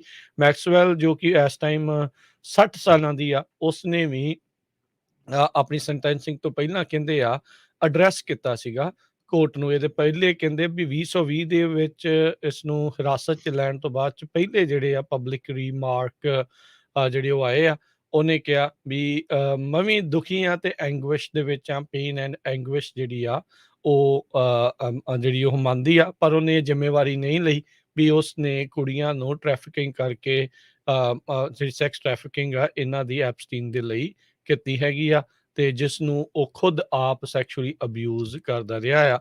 ਸੋ ਵੱਡੇ ਵੱਡੇ ਅਮਰੀਕਾ ਦੇ, ਦੁਨੀਆ ਭਰ ਦੇ ਵੱਡੇ ਵੱਡੇ ਪੋਲੀਟੀਸ਼ੀਅਨ, ਵੱਡੇ ਵੱਡੇ ਘਰਾਣਿਆਂ ਦੇ ਨਾਮ ਜੈਫਰੀ ਐਪਸਟੀਨ ਦੇ ਨਾਲ ਸਿੱਧੇ ਤੌਰ ਦੇ ਉੱਤੇ ਜੁੜਦੇ ਜਿਹੜੇ ਉਹ ਰਹੇ ਆ। ਤੇ 2 ਸਾਲਾਂ ਦੀ ਸੋਲਿਟਰੀ ਕਨਫਾਈਨਮੈਂਟ ਆਲਰੇਡੀ ਇਹ ਕਰ ਚੁੱਕੀ ਹੈਗੀ ਆ, ਤੇ ਹੁਣ 20 ਸਾਲਾਂ ਦੀ ਇਸ ਨੂੰ ਸਜ਼ਾ ਸੁਣਾਈ ਗਈ ਆ। ਜੀ, ਆਪਾਂ ਇੱਕ ਬ੍ਰੇਕ ਲੈਂਦੇ ਹਾਂ ਰਾਜਕਰਮਵੀਰ ਸਿੰਘ ਜੀ। ਬ੍ਰੇਕ ਤੋਂ ਬਾਅਦ ਕਿਸ ਤਰ੍ਹਾਂ ਆਈਫੋਨ ਨੂੰ 15 ਸਾਲ ਹੋ ਗਏ ਅੱਜ, ਪਹਿਲਾਂ ਜਦੋਂ ਆਈਫੋਨ ਰਿਲੀਜ਼ ਹੋਇਆ ਸੀ ਉਹਦੇ ਬਾਰੇ ਗੱਲਬਾਤ ਕਰਾਂਗੇ, ਤੇ ਹੋਰ ਕੀ ਕੁਝ ਵਾਪਰ ਰਿਹਾ ਆਪਣੇ ਮੁਲਕ 'ਚ ਉਹ ਆਪਾਂ ਤੁਹਾਡੇ ਨਾਲ ਸਾਂਝਾ ਕਰਾਂਗੇ।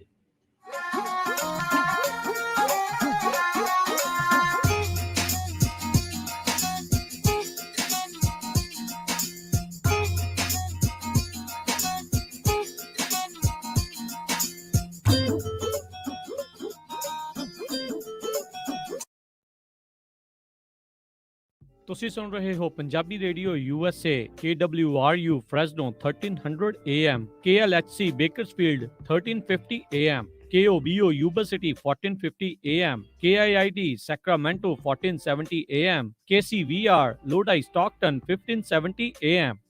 ਜੇਕਰ ਕਰਵਾਉਣਾ ਚਾਹੁੰਦੇ ਹੋ ਤੁਸੀਂ ਯੂਐਸ ਇਮੀਗ੍ਰੇਸ਼ਨ ਦਾ ਕਿਸੇ ਵੀ ਤਰੀਕੇ ਦਾ ਕੰਮ, ਤਾਂ ਹਮੇਸ਼ਾ ਯਾਦ ਰੱਖੋ ਟੇਡਕੇਣਾ ਇਮੀਗ੍ਰੇਸ਼ਨ ਲਾ ਫਰਮ। ਫੈਮਿਲੀ ਪਟੀਸ਼ਨਸ, ਅਸਾਈਲਮ ਦੇ ਕੇਸਿਸ ਦੇ ਜਾਂ ਹੋਰ ਕਿਸੇ ਵੀ ਤਰੀਕੇ ਦੀ ਯੂਐਸ ਇਮੀਗ੍ਰੇਸ਼ਨ ਦੇ ਕੰਮ ਦੇ ਲਈ ਕਾਲ ਕਰੋ ਅਟਾਰਨੀ ਜੇ ਟੇਡਕੇਣਾ 4159090503 4159090503। ਅਟਾਰਨੀ ਟੇਡਕੇਣਾ ਪੰਜਾਬੀ ਰੇਡੀਓ USA ਦੇ ਉੱਤੇ ਹਰ ਸ਼ਨੀਚਰਵਾਰ 9 ਤੋਂ 10:30 ਵਜੇ ਤੱਕ ਕੈਲੀਫੋਰਨੀਆ ਟਾਈਮ ਦੇ ਮੁਤਾਬਕ ਇਮੀਗ੍ਰੇਸ਼ਨ ਸ਼ੋਅ ਵੀ ਲੈ ਕੇ ਹਾਜ਼ਰ ਹੁੰਦੇ ਹਨ। ਲਾਈਫ ਇੰਸ਼ੋਰੈਂਸ, ਪਰਿਵਾਰ ਪ੍ਰਤੀ ਜ਼ਿੰਮੇਵਾਰੀ ਦਾ ਅਹਿਸਾਸ। ਆਪਣੇ ਜਾਣ ਪਿੱਛੋਂ ਪਰਿਵਾਰ ਨੂੰ ਆਰਥਿਕ ਤੌਰ ਤੇ ਮਜ਼ਬੂਤ ਛੱਡ ਕੇ ਜਾਓ। ਬੱਚਿਆਂ ਦੀ ਪੜ੍ਹਾਈ ਦੇ ਖਰਚੇ, ਮਾਰਗੇਜ ਦੇ ਫਿਕਰ ਤੋਂ ਆਪਣੇ ਪਰਿਵਾਰ ਨੂੰ ਬਚਾਉਣ ਲਈ ਅੱਜ ਹੀ ਆਪਣੀ ਲਾਈਫ ਇੰਸ਼ੋਰੈਂਸ ਕਰਵਾਓ। ਖਾਲਸਾ ਇੰਸ਼ੋਰੈਂਸ ਏਜੰਸੀ ਵਾਲੇ ਤੁਹਾਨੂੰ ਸੇਮ ਡੇ ਵਿਦਆਊਟ ਮੈਡੀਕਲ ਤੁਹਾਡੀਆਂ ਜ਼ਰੂਰਤਾਂ ਦੇ ਅਨੁਸਾਰ ਵਧੀਆ ਲਾਈਫ ਇੰਸ਼ੋਰੈਂਸ ਪਾਲਿਸੀ ਲੈ ਕੇ ਦੇਣਗੇ। ਫ੍ਰੀ ਕੋਟ ਦੇ ਲਈ ਹੋਰ ਜਾਣਕਾਰੀ ਦੇ ਲਈ ਅੱਜ ਹੀ ਕਾਲ ਕਰੋ ਖਾਲਸਾ ਇੰਸ਼ੋਰੈਂਸ ਏਜੰਸੀ 4082722500 408-272-2500। ਸ਼ਰਤਾਂ ਲਾਗੂ। California license number 0F89805। ਤੁਸੀਂ ਸੁਣ ਰਹੇ ਹੋ Punjabi radio USA KOBO Yuba City 1450 AM, KIID Sacramento 1470 AM, KWRU Fresno 1300 AM, KLHC Bakersfield 1350 AM, KCVR Stockton Modesto 1570 AM।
ਤੁਸੀਂ ਸੁਣ ਰਹੇ ਹੋ Punjabi radio USA KWRU Fresno 1300 AM KLHC Bakersfield 1350 AM KOBO Yuba City 1450 AM KIID Sacramento 1470 AM KCVR Lodi Stockton 1570 AM ਜੇਕਰ ਕਰਵਾਉਣਾ ਚਾਹੁੰਦੇ ਹੋ ਤੁਸੀਂ US immigration ਦਾ ਕਿਸੇ ਵੀ ਤਰੀਕੇ ਦਾ ਕੰਮ ਤਾਂ ਹਮੇਸ਼ਾ ਯਾਦ ਰੱਖੋ ਟੇਕੇਣਾ ਇਮੀਗ੍ਰੇਸ਼ਨ ਲਾ ਫਰਮ ਫੈਮਿਲੀ ਪਟੀਸ਼ਨਸ ਅਸਾਈਲਮ ਦੇ ਕੇਸਿਸ ਦੇ ਜਾਂ ਹੋਰ ਕਿਸੇ ਵੀ ਤਰੀਕੇ ਦੀ US ਇਮੀਗ੍ਰੇਸ਼ਨ ਦੇ ਕੰਮ ਦੇ ਲਈ ਕਾਲ ਕਰੋ ਅਟਾਰਨੀ ਜੇ ਟੇਕਿਆਣਾ 4159090503 4159090503 ਅਟਾਰਨੀ ਟੇਕਿਆਣਾ ਪੰਜਾਬੀ ਰੇਡੀਓ USA ਦੇ ਉੱਤੇ ਹਰ ਸ਼ਨੀਚਰਵਾਰ 9 ਤੋਂ 10:30 ਵਜੇ ਤੱਕ ਕੈਲੀਫੋਰਨੀਆ ਟਾਈਮ ਦੇ ਮੁਤਾਬਕ ਇਮੀਗ੍ਰੇਸ਼ਨ ਸ਼ੋਅ ਵੀ ਲੈ ਕੇ ਹਾਜ਼ਰ ਹੁੰਦੇ ਹਨ ਲਾਈਫ ਇੰਸ਼ੋਰੈਂਸ ਪਰਿਵਾਰ ਪ੍ਰਤੀ ਜ਼ਿੰਮੇਵਾਰੀ ਦਾ ਅਹਿਸਾਸ ਆਪਣੇ ਜਾਣ ਪਿੱਛੋਂ ਪਰਿਵਾਰ ਨੂੰ ਆਰਥਿਕ ਤੌਰ ਤੇ ਮਜ਼ਬੂਤ ਛੱਡ ਕੇ ਜਾਓ ਬੱਚਿਆਂ ਦੀ ਪੜ੍ਹਾਈ ਦੇ ਖਰਚੇ ਮਾਰਗੇਜ ਦੇ ਫਿਕਰ ਤੋਂ ਆਪਣੇ ਪਰਿਵਾਰ ਨੂੰ ਬਚਾਉਣ ਲਈ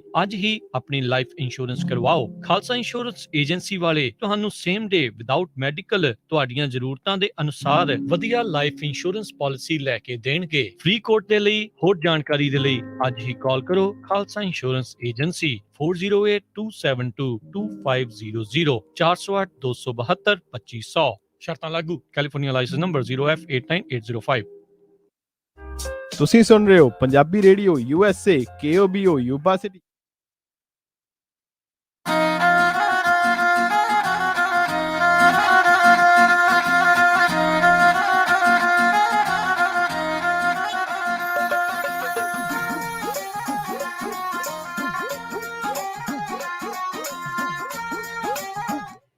ਪੰਜਾਬੀ ਰੇਡੀਓ USA ਸੁਣ ਰਹੇ ਸਾਰੇ ਹੀ ਮਾਣਯੋਗ ਅਤੇ ਸਤਿਕਾਰ ਸਰੋਤਿਆਂ ਨੂੰ ਪਿਆਰ ਸਤਿਕਾਰ ਸਹਿਤ ਨਿੱਘੀ ਜਿਹੀ ਸਤਿ ਸ੍ਰੀ ਅਕਾਲ ਸਭ ਨੂੰ ਜੀ ਨੂੰ ਆਖਦੇ ਹਾਂ ਸੋ ਤੇ ਪ੍ਰੋਗਰਾਮ ਅਪਡੇਟ ਅਮਰੀਕਾ ਜਿਹੜਾ ਚੱਲ ਰਿਹਾ ਹਰਜੋਤ ਸਿੰਘ ਜੀ ਸਵਾਗਤ ਹੈ ਕਰੀ ਫੇਰ ਸਤਿ ਸ੍ਰੀ ਅਕਾਲ ਜੀ ਸਤਿ ਸ਼੍ਰੀ ਅਕਾਲ ਧੰਨਵਾਦ ਜੀ ਆਇਆਂ ਨੂੰ ਜਿਸ ਤਰ੍ਹਾਂ ਬ੍ਰੇਕ ਤੋਂ ਪਹਿਲਾਂ ਆਪਾਂ ਦੱਸਿਆ ਸੀ ਆਈਫੋਨ ਨੂੰ ਤੁਹਾਡੇ ਹੱਥਾਂ 'ਚ ਪਹੁੰਚੇ ਹੋਏ ਅੱਜ 15 ਸਾਲ ਹੋ ਗਏ ਪਹਿਲਾ ਆਈਫੋਨ ਸਟੀਵ ਜੋਬਸ ਵੱਲੋਂ ਅਨਾਉਂਸ ਕੀਤਾ ਗਿਆ ਸੀ ਜਨਵਰੀ 9 2007 ਨੂੰ ਤੇ ਉਹਦੀ ਸੇਲ ਜਿਹੜੀ ਆ ਉਹ ਜੂਨ 29 2007 ਨੂੰ ਸ਼ੁਰੂ ਹੋਈ ਸੀ ਅੱਜ ਦੇ ਦਿਨ 15 ਸਾਲ ਪਹਿਲਾਂ iPod phone internet mobile communicator ਇਹ ਸੈਪਰੇਟ ਡਿਵਾਈਸ ਜੌਬਸ ਨੇ ਫੇਮਸਲੀ ਇਹ ਕਿਹਾ ਸੀ ਵੀ ਅੱਜ ਐਪਲ ਰੀਇਨਵੈਂਟ ਕਰਨ ਜਾ ਰਿਹਾ ਫੋਨ ਨੂੰ ਤੇ ਜਦੋਂ ਤੋਂ ਹੀ ਆਈਫੋਨ ਆਇਆ ਦੁਨੀਆ 'ਚ ਦੇਖੋ ਵੀ ਦੁਨੀਆ ਕਿੰਨੀ ਜ਼ਿਆਦਾ ਚੇਂਜ ਹੋ ਗਈ ਹੈਗੀ ਆ ਤੇ 74 ਦਿਨ ਪਹਿਲਾਂ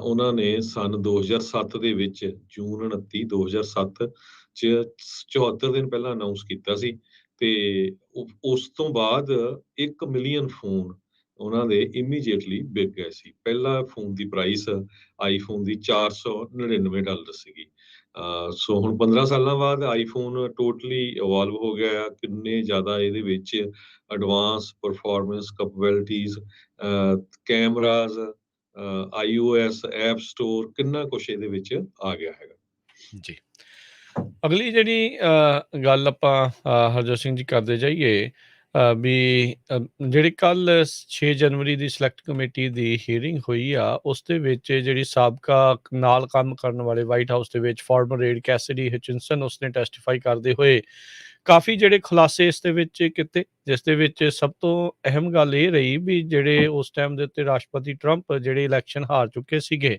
ਪਰ ਲਗਾਤਾਰ ਇਹ ਝੂਠ ਬੋਲ ਰਹੇ ਸੀਗੇ ਵੀ ਇਲੈਕਸ਼ਨ ਦੇ ਵਿੱਚ ਫਰਾਡ ਜਿਹੜਾ ਉਹ ਹੋਇਆ ਆ ਜਿਸ ਨੂੰ ਉਹਨਾਂ ਦੇ ਹੀ ਅਟਾਰਨੀ ਜਨਰਲ ਨੇ ਖੁਦ ਨਕਾਰ ਦਿੱਤਾ ਸੀਗਾ ਵੀ ਇਦਾਂ ਦਾ ਕੋਈ ਵੀ ਨਹੀਂ ਲੱਭਾ ਸਬੂਤ ਜਿਹੜਾ ਉਹ ਨਹੀਂ ਰਿਹਾ ਵੀ ਇਸ ਚੀਜ਼ ਨੂੰ ਜਿਹੜਾ ਆਖਿਆ ਜਾਵੇ ਅਦਾਲਤਾਂ ਦੇ ਵਿੱਚ ਵੀ ਹਾਰ ਹੋਈ ਕਹਿੰਦੇ ਜਦ 6 ਜਨਵਰੀ ਦੀ ਹਿੰਸਾ ਜਿਹੜੀ ਉਹ ਹੋ ਰਹੀ ਸੀ ਤਾਂ ਉਸ ਟਾਈਮ ਦੇ ਉੱਤੇ ਮੁੜ ਕੇ ਦੁਬਾਰਾ ਉਹਨਾਂ ਰਾਈਟਰਸ ਦੇ ਨਾਲ ਮਿਲਣਾ ਚਾਹੁੰਦੇ ਸੀਗੇ ਜਾਣਾ ਚਾਹੁੰਦੇ ਸੀਗੇ ਕਹਿੰਦੇ ਵੀ ਪਰ ਜਿਹੜੀ ਸੀਕ੍ਰੇਟ ਸਰਵਿਸ ਆ ਉਹਨਾਂ ਨੇ ਉਸ ਨੂੰ ਰੋਕ ਦਿੱਤਾ ਸੀਗਾ ਉਸ ਟਾਈਮ ਦੇ ਉੱਤੇ ਰਾਸ਼ਟਰਪਤੀ ਟਰੰਪ ਨੇ ਉਹਨਾਂ ਨੇ ਕਿਹਾ ਵੀ ਜਦ ਵਾਈਟ ਹਾਊਸ ਦੇ ਵਿੱਚ ਇਹਨਾਂ ਨੂੰ ਦੱਸਿਆ ਗਿਆ ਸੀਕ੍ਰੇਟ ਸਰਵਿਸ ਦੁਆਰਾ ਵੀ ਜਿਹੜੇ ਉੱਥੇ ਆਏ ਆ ਲੋਕ ਉਹਨਾਂ ਕੋਲ ਬੰਦੂਕ ਵੀ ਆ ਹੋਰ ਹਥਿਆਰ ਵੀ ਆ ਤਾਂ ਟਰੰਪ ਹੁਣਾਂ ਨੇ ਅੱਗੋਂ ਕਿਹਾ ਵੀ ਮੈਂ ਕੇਅਰ ਨਹੀਂ ਕਰਦਾ ਉਹਨਾਂ ਦੇ ਕੋਲ ਜਿਹੜੇ ਵੈਪਨ ਹੈਗੇ ਕਿਉਂਕਿ ਉਹ ਮੈਨੂੰ ਨੁਕਸਾਨ ਪਹੁੰਚਾਉਣ ਦੇ ਲਈ ਨਹੀਂ ਆਏ ਜਿਹੜੇ ਮੈਟਲ ਡਿਟੈਕਟਰ ਆ ਜਾਂ ਹੋਰ ਮੈਗਨੈਟੋਮੀਟਰਸ ਆ ਇਹਨਾਂ ਨੂੰ ਜਿਹੜਾ ਉੱਥੋਂ ਕੱਢੋ ਤੇ ਇਹਨਾਂ ਨੂੰ ਅੱਗੇ ਜਿਹੜਾ ਇੱਕ ਹਿਸਾਬ ਦੇ ਨਾਲ ਜਾਣ ਦਿਓ ਹਚਿਨਸਨ ਨੇ ਆਪਣੇ ਟੈਸਟੀਫਾਈ ਕਰਦੇ ਹੋਏ ਇਹ ਵੀ ਆਖਿਆ ਵੀ ਗੁਲਿਆਨੀ ਨੇ ਵੀ ਉਹਨਾਂ ਨੂੰ ਇੱਕ ਵਾਰੀ ਪੁੱਛਿਆ ਵੀ 6 ਜਨਵਰੀ ਦੇ ਲਈ ਐਕਸਾਈਟਿਡ ਆ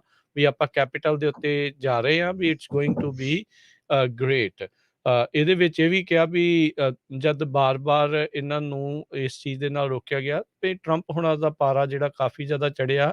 ਇੱਕ ਟਾਈਮ ਦੇ ਉੱਤੇ ਤਾਂ ਉਹਨਾਂ ਨੇ ਪਲੇਟ ਵੀ ਵਗਾ ਕੇ ਜਿਹੜੀ ਆ ਕਹਿੰਦੇ ਕੰਧ ਦੇ ਨਾਲ ਜਿਹੜੀ ਹਮਾਰੀ ਤੇ ਕਹਿੰਦੇ ਕੈਚਅਪ ਵੀ ਜਿਹੜੀ ਉੱਥੇ ਲੱਗੀ ਕਿਉਂਕਿ ਸਾਰੇ ਜਣੇ ਜਾਣਦੇ ਆ ਵੀ ਇਹ ਬਰਗਰ ਤੇ ਉਹ ਚੀਜ਼ ਜਿਹੜੀ ਖਾਣਾ ਆ ਜ਼ਿਆਦਾ ਪਸੰਦ ਕਰਦੇ ਨੇ। ਸੋ ਹੁਣ ਰੀਸੈਂਟਲੀ ਅਟਾਰਨੀ ਜਨਰਲ ਵਿਲੀਅਮ ਬਾਰ ਜਿਹੜੇ ਆ ਉਹਨਾਂ ਨੇ ਵੀ ਇਸ ਚੀਜ਼ ਨੂੰ ਦੁਬਾਰਾ ਪੁਸ਼ਟ ਕੀਤਾ ਵੀ ਕੋਈ ਵੀ ਐਵੀਡੈਂਸ ਜਿਹੜਾ ਆ ਉਹ ਨਹੀਂ ਲੱਭਾ ਜਿਹੜਾ ਵੋਟਰ ਫਰਾਡ ਦਾ ਵੀ ਜਿਸ ਦੇ ਨਾਲ ਆਊਟਕਮ ਜਿਹੜੀ ਆ ਉਹ ਚੇਂਜ ਹੋਵੇ।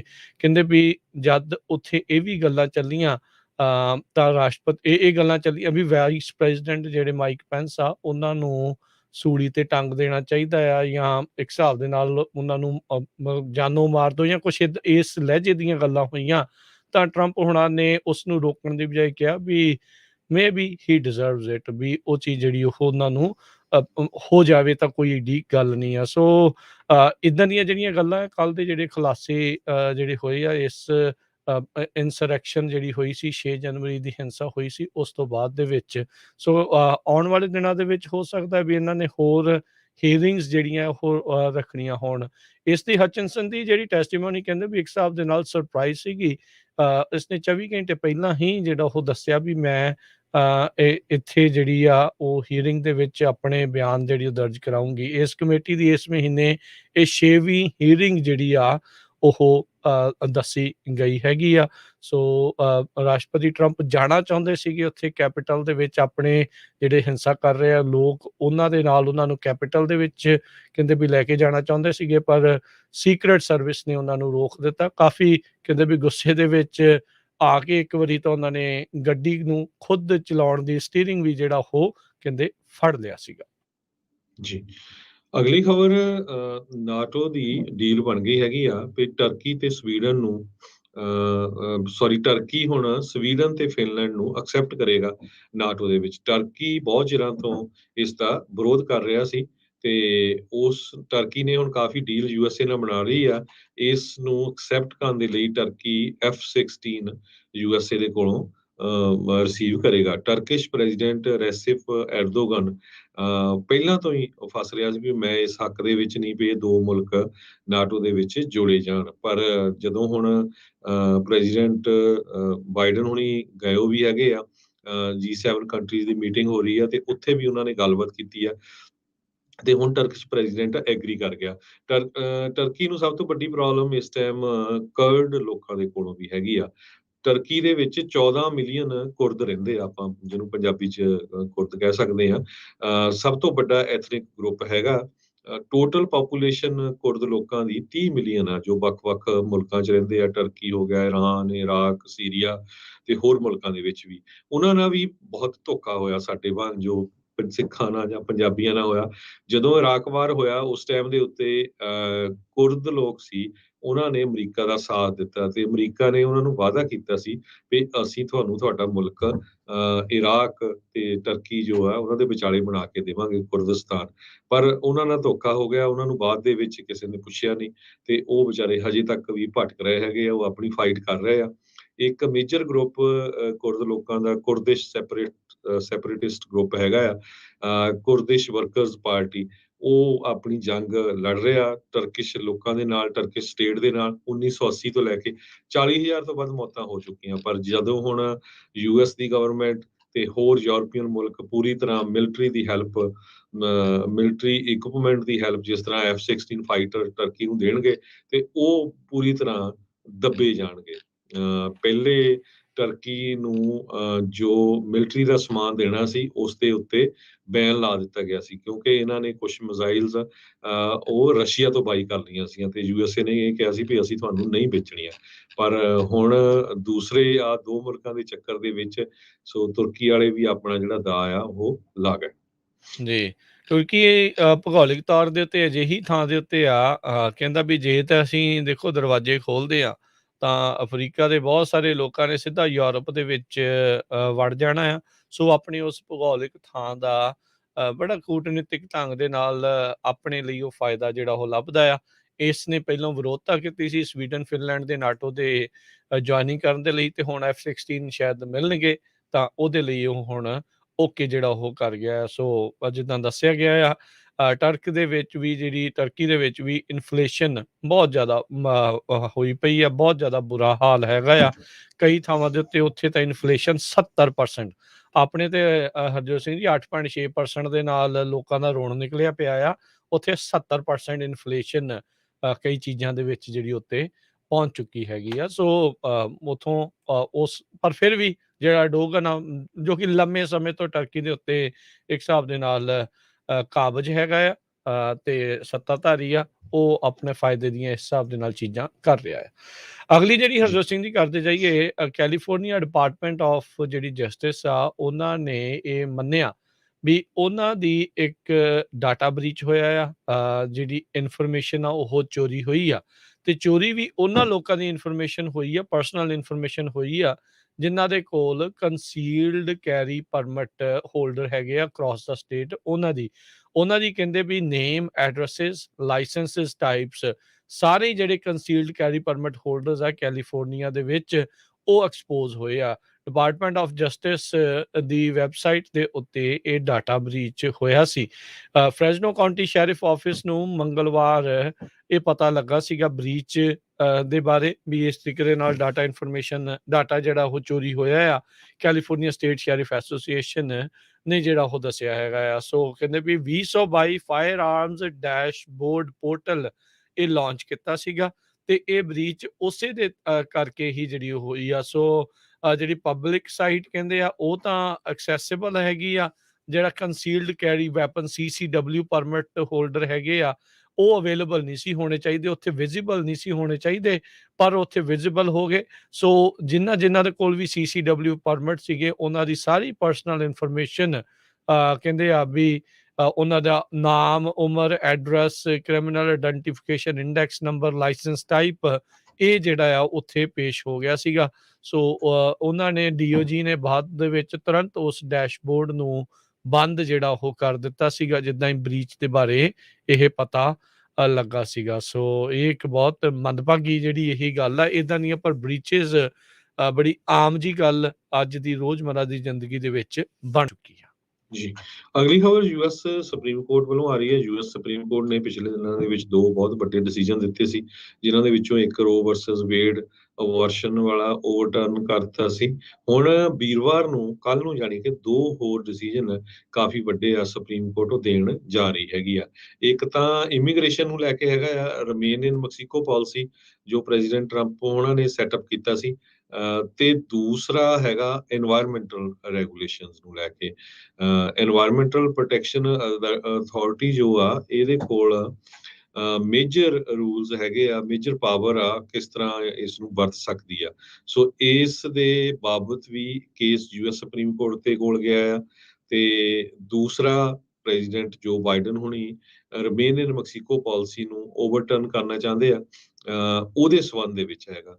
ਤੇ ਅੱਜ ਵੀ US ਦੀ ਸੁਪਰੀਮ ਕੋਰਟ ਨੇ ਦੋ ਲੋ ਪ੍ਰੋਫਾਈਲ ਕੇਸਸ ਜਿਹੜੇ ਸੀ ਉਹਨਾਂ ਦਾ ਡਿਸੀਜਨ ਦਿੱਤਾ ਹੈਗਾ, ਪਰ ਸੁਪਰੀਮ ਕੋਰਟ ਕਾਫੀ ਐਕਟਿਵ ਹੋਈ ਹੈਗੀ ਆ ਪਿਛਲੇ ਕੁਝ ਦਿਨਾਂ ਤੋਂ।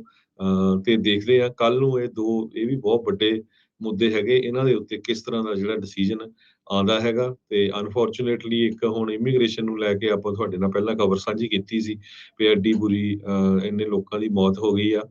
ਸੋ ਉਹ ਵੀ ਮੈਨੂੰ ਲੱਗਦਾ ਇਸ ਡਿਸੀਜਨ ਦੇ ਉੱਤੇ ਇਫੈਕਟ ਕਰੂਗਾ। ਜੀ ਸੁਪਰੀਮ ਕੋਰਟ ਨੇ ਅੱਜ ਇੱਕ ਹੋਰ ਹਰਜੋਤ ਸਿੰਘ ਜੀ ਫੈਸਲਾ ਜਿਹੜਾ ਉਹ ਸੁਣਾਇਆ ਆ। ਉਹਨਾਂ ਨੇ 4 ਦੇ ਮੁਕਾਬਲੇ 5 ਜਿਹੜੇ ਜਸਟਿਸਿਸ ਆ, ਉਹਨਾਂ ਨੇ ਇਹ ਰੂਲਿੰਗ ਦਿੰਦੇ ਹੋਏ ਕਿਹਾ ਆ ਵੀ ਜਿਹੜੀਆਂ ਸਟੇਟਸ ਆ, ਉਹਨਾਂ ਨੂੰ ਲਾਸੂਟ ਉਹਨਾਂ ਖਿਲਾਫ ਕੀਤਾ ਜਾ ਸਕਦਾ ਆ ਜੇ ਵੈਟਰਨਸ ਮੰਨਦੇ ਆ ਵੀ ਉਹਨਾਂ ਦੇ ਖਿਲਾਫ ਡਿਸਕ੍ਰਿਮੀਨੇਸ਼ਨ ਕੀਤੀ ਗਈ ਆ। ਰਿਟਰਨਿੰਗ ਵੈਟਰਨਸ ਦੀ ਇੰਪਲੋਇਮੈਂਟ ਰਾਈਟਸ ਨੂੰ ਪ੍ਰੋਟੈਕਟ ਕਰਨ ਦੇ ਲਈ ਇਹ ਫੈਡਰਲ ਕਾਨੂੰਨ ਜਿਹੜਾ ਉਹ ਹੈਗਾ ਆ, ਤੇ ਕਹਿੰਦੇ ਵੀ ਇਸ ਦੇ ਤਹਿਤ ਜਿਹੜੇ ਪ੍ਰਾਈਵੇਟ ਲਾਸੂਟਸ ਤੋਂ ਹੁਣ ਜਿਹੜੀਆਂ ਸਟੇਟ ਏਜੰਸੀਜ਼ ਆ ਉਹ ਇਮਿਊਨ ਨਹੀਂ ਆ, ਉਹ ਬਚ ਨਹੀਂ ਸਕਦੀਆਂ। ਸੋ ਇਹ ਇੱਕ ਕਹਿੰਦੇ ਵੀ ਜਿੱਤ ਹੋਈ ਆ। ਲਿਰੋਏ ਟੋਰਸ ਇੱਕ ਵੈਟਰਨ ਆ ਤੇ ਸਾਬਕਾ ਇੰਪਲਾਈ ਰਿਹਾ ਆ Texas Department of Public Safety ਦਾ। ਇਸਨੇ ਏਜੰਸੀ ਨੂੰ ਕਿਹਾ ਵੀ ਉਹ ਹੁਣ ਸਟੇਟ ਟਰੂਪਰ ਦਾ ਕੰਮ ਨਹੀਂ ਕਰ ਸਕਦਾ, ਪਰ ਉਸ ਨੂੰ ਉਸ ਦੇ ਨਾਲ ਮਿਲਦੀ ਜੁਲਦੀ ਜਿਹੜੀ ਜੌਬ ਆ ਉਹ ਦਿੱਤੀ ਜਾਵੇ ਤੇ ਉਸ ਨੂੰ ਅਕਮੋਡੇਟ ਕੀਤਾ ਜਾਵੇ, ਜਿਹੜੀ ਉਹਦੀ ਸਰਵਿਸ ਰਿਲੇਟਡ ਡਿਸੇਬਿਲਿਟੀ ਆ ਉਸ ਦੇ ਤਹਿਤ। ਉਸ ਨੂੰ ਜੌਬ ਡਿਨਾਈ ਕਰ ਦਿੱਤੀ ਗਈ। ਫਿਰ ਉਸਨੇ ਫੈਡਰਲ ਲਾ ਦੇ ਤਹਿਤ ਇਹ ਲਾ ਸੂਟ ਫਾਈਲ ਕੀਤਾ ਸੀ। ਸਟੇਟ ਦੀਆਂ ਦੋਨਾਂ ਅਦਾਲਤਾਂ ਦੇ ਵਿੱਚ ਇਸ ਦੀ ਹਾਰ ਹੋਈ ਸੀ ਤੇ ਬਾਅਦ ਦੇ ਵਿੱਚ ਇਹ ਕੇਸ US ਸੁਪਰੀਮ ਕੋਰਟ ਤੱਕ ਪਹੁੰਚਿਆ, ਜਿਸ ਨੇ ਸੁਪਰੀਮ ਕੋਰਟ ਨੇ ਜਦ ਇਸ ਦੇ ਉੱਤੇ ਸੁਣਵਾਈ ਕਰਦੇ ਹੋਏ ਇਹ ਕਿਹਾ ਵੀ ਨਹੀਂ, ਇਹ ਜਿਹੜਾ ਲਾ ਸੂਟ ਆ ਉਹ ਕੀਤੇ ਜਾ ਸਕਦੇ ਆ ਇਹਨਾਂ ਸਟੇਟ ਏਜੰਸੀਜ਼ ਦੇ ਖਿਲਾਫ, ਜੇ ਵੈਟਰਨਸ ਦੇ ਨਾਲ ਜੌਬ ਡਿਸਕ੍ਰਿਮੀਨੇਸ਼ਨ ਉਹ ਹੋਈ ਆ। ਜਸਟਿਸ ਸਟੀਵਨ ਬਰਾਇਰ ਆ, ਉਹਨਾਂ ਨੇ ਮੈਜੋਰਟੀ ਓਪੀਨੀਅਨ ਜਿਹੜਾ ਉਹ ਲਿਖਿਆ ਆ। ਉਹਨਾਂ ਦੇ ਨਾਲ ਜਿਹੜੇ ਲਿਬਰਲਸ ਜਿਹੜੇ justice chief justice John Roberts ਦੇ ਨਾਲ ਜਿਹੜੇ ਜਸਟਿਸ ਬ੍ਰੈਟ ਕੈਵਨਾ ਆ, ਉਹਨਾਂ ਨੇ ਮੈਜੋਰਟੀ ਦੇ ਵਿੱਚ ਜਿਹੜੇ ਆਈ ਹੈ ਇਸ ਬੰਦੇ ਦੇ ਹੱਕ ਦੇ ਵਿੱਚ ਫੈਸਲਾ ਸੁਣਾਇਆ ਸੀਗਾ। ਜੀ, ਅੱਜ ਸਾਡੇ ਨਾਲ ਮੋਹਨ ਚੀਮਾ ਜੀ ਵੀ ਜੁੜਦੇ ਆ ਤੇ ਉਹਨਾਂ ਨਾਲ ਵੀ ਕੋਸ਼ਿਸ਼ ਕਰਦੇ ਆ, ਕਿਉਂਕਿ ਰੀਅਲ ਸਟੇਟ ਮਾਰਗੇਜ ਦੇ ਵਿੱਚ ਕੀ ਕੁਝ ਵਾਪਰਿਆ। ਤਦੋਂ ਤੱਕ ਆਪਾਂ ਇੱਕ ਕੈਲੀਫੋਰਨੀਆ ਦੀ ਜੇ ਖਬਰ ਸਾਂਝੀ ਕਰਦੇ ਜਾਈਏ। ਕੈਲੀਫੋਰਨੀਆ ਦਾ ਬਜਟ ਸਰਪਲਸ ਬਹੁਤ ਆ ਤੇ ਬਿਲੀਅਨਸ ਆਫ ਡਾਲਰ ਕੈਲੀਫੋਰਨੀਆ ਦੀ ਸਰਕਾਰ ਖਰਚਣ ਜਾ ਰਹੀ ਹੈਗੀ ਆ। ਕਹਿੰਦੇ ਬਈ ਅੱਜ ਮੀਟਿੰਗ ਹੋਣੀ ਹੈਗੀ ਆ ਕੈਲੀਫੋਰਨੀਆ ਲੈਜਿਸਲੇਟਰ ਦੀ। ਅਸੈਂਬਲੀ ਤੇ ਸੈਨੇਟ ਅੱਜ ਰਾਤ ਨੂੰ 6 ਵਜੇ ਮਿਲਣਗੇ, ਜਿਹਦੇ ਵਿੱਚ $300 ਬਿਲੀਅਨ ਦਾ ਜੋ ਸਟੇਟ ਬਜਟ ਆ ਉਹਦੇ ਉੱਤੇ ਡਿਸਕਸ਼ਨ ਹੋਊਗੀ। ਟੌਪ ਆਫ ਦਾ ਮਾਈਂਡ ਦੇ ਵਿੱਚ ਅਨਸਰਪ੍ਰਾਈਜ਼ਿੰਗਲੀ ਅਬੋਰਸ਼ਨ ਨੂੰ ਲੈ ਕੇ ਹੈਗਾ। ਨਿਊਸਮ ਨੇ ਪ੍ਰਪੋਜ਼ ਕੀਤਾ ਵੀ $68 ਮਿਲੀਅਨ ਅਬੋਰਸ਼ਨ ਨਾਲ ਰਿਲੇਟਡ ਸਰਵਿਸਿਜ਼ ਤੇ ਪ੍ਰੋਗਰਾਮਸ ਤੇ ਖਰਚੇ ਜਾਣਗੇ। ਇਹ ਸਾਰਾ ਕੁਝ ਜਦੋਂ ਰੋ ਵਰਸਸ ਵੇਡ ਦਾ ਡਿਸੀਜਨ ਆਇਆ ਉਸ ਤੋਂ ਬਾਅਦ ਤੇ ਇਸ ਨੂੰ ਐਡਮਿਨਿਸਟ੍ਰੇਸ਼ਨ ਹੋਰ ਵੀ ਕੋਸ਼ਿਸ਼ ਕਰ ਰਿਹਾ 57 ਮਿਲੀਅਨ ਪਾ ਕੇ ਵੀ ਟੋਟਲ 125 ਮਿਲੀਅਨ ਇਸ ਕੰਮ ਦੇ ਲਈ ਰੱਖਿਆ ਜਾਵੇ। ਇਸ ਤੋਂ ਬਿਨਾਂ ਇੱਕ ਹੋਰ ਹਾਈ ਪ੍ਰਾਇੋਰਟੀ ਇਸ਼ੂ ਲਾ ਮੇਕਰਸ ਦੇ ਲਈ ਹੈਗਾ ਜੋ ਇਨਫਲੇਸ਼ਨ ਰਿਲੀਫ ਆ। ਉਹ ਮੈਂ ਪਿਛਲੇ ਦਿਨਾਂ 'ਚ ਤੁਹਾਡੇ ਨਾਲ ਆਪਾਂ ਡਿਸਕਸ ਕੀਤਾ ਸੀ ਵੀ ਇੱਕ ਪਰਿਵਾਰ ਨੂੰ $1050 ਤੱਕ ਮਿਲ ਸਕਦੇ ਆ ਜੇ ਤੁਹਾਡੀ ਇਨਕਮ ਹਸਬੈਂਡ ਵਾਈਫ ਦੀ 1.5 ਲੱਖ ਤੋਂ ਥੱਲੇ ਆ। ਤੇ ਵੱਖ-ਵੱਖ ਉਹਦੇ ਫਿਗਰਸ ਹੈਗੇ ਆ, ਉਹ ਆਪਾਂ ਪਿਛਲੇ ਦਿਨਾਂ 'ਚ ਤੁਹਾਡੇ ਨਾਲ ਡਿਸਕਸ ਕੀਤੇ ਸੀ। ਇੱਕ ਲਾ ਮੇਕਰਸ ਇਹਦੇ ਤੇ ਵੀ ਡਿਸਕਸ ਕਰ ਸਕਦੇ ਆ ਵੀ ਡੀਜ਼ਲ ਟੈਕਸ ਨੂੰ ਕੁਛ ਚਿਰ ਲਈ ਹੋਲਡ ਕੀਤਾ ਜਾਵੇ, ਪਰ ਇਹ ਲੱਗਦਾ ਨਹੀਂ ਇਹ ਪਾਸ ਹੋਊਗਾ, ਕਿਉਂਕਿ ਗਵਰਨਰ ਸਾਹਿਬ ਨੇ ਤਾਂ ਪਹਿਲਾਂ ਹੀ ਇਹ ਡਿਸੀਜਨ ਬਣਾਇਆ ਵੀ 2035 ਤੋਂ ਬਾਅਦ ਇੱਥੇ ਗੈਸ ਵਾਲੀ ਕਾਰ ਕੋਈ ਸੈੱਲ ਨਹੀਂ ਕਰਨ ਦੇਣੀ। ਸੋ ਜੇ ਉਹ ਗੈਸ ਟੈਕਸ ਹਟਾਊਗੇ ਤੇ ਇਹ ਤਾਂ ਲੋਕਾਂ ਦੇ ਵਿੱਚ ਉਨੀ ਜਿਹੜੀ ਆ ਨੱਠ ਭੱਜ ਨਹੀਂ ਹੋਊਗੀ। ਪਰ ਹੁਣ ਜਿਸ ਹਿਸਾਬ ਨਾਲ ਗੈਸ ਦੀਆਂ ਪ੍ਰਾਈਸਿਸ ਆ, ਲੋਕ ਸਾਰਿਆਂ ਦਾ ਹੁਣ ਇਹੀ ਆ ਵੀ ਕੋਈ ਨਾ ਕੋਈ ਇਲੈਕਟ੍ਰਿਕ ਜਾਂ ਹਾਈਬ੍ਰਿਡ ਕਾਰ ਖਰੀਦੀ ਜਾਵੇ। ਜੀ ਬਿਲਕੁਲ। ਸੋ ਇਹ ਇੱਕ ਪੂਰਾ ਇੱਕ ਹਿਸਾਬ ਦੇ ਨਾਲ ਸ਼ਿਫਟ ਜਿਹੜਾ ਚੇਂਜ ਆ ਉਹ ਆਪਾਂ ਨੂੰ ਦੇਖਣ ਨੂੰ ਜਿਹੜਾ ਹੁਣ ਮਿਲੇਗਾ।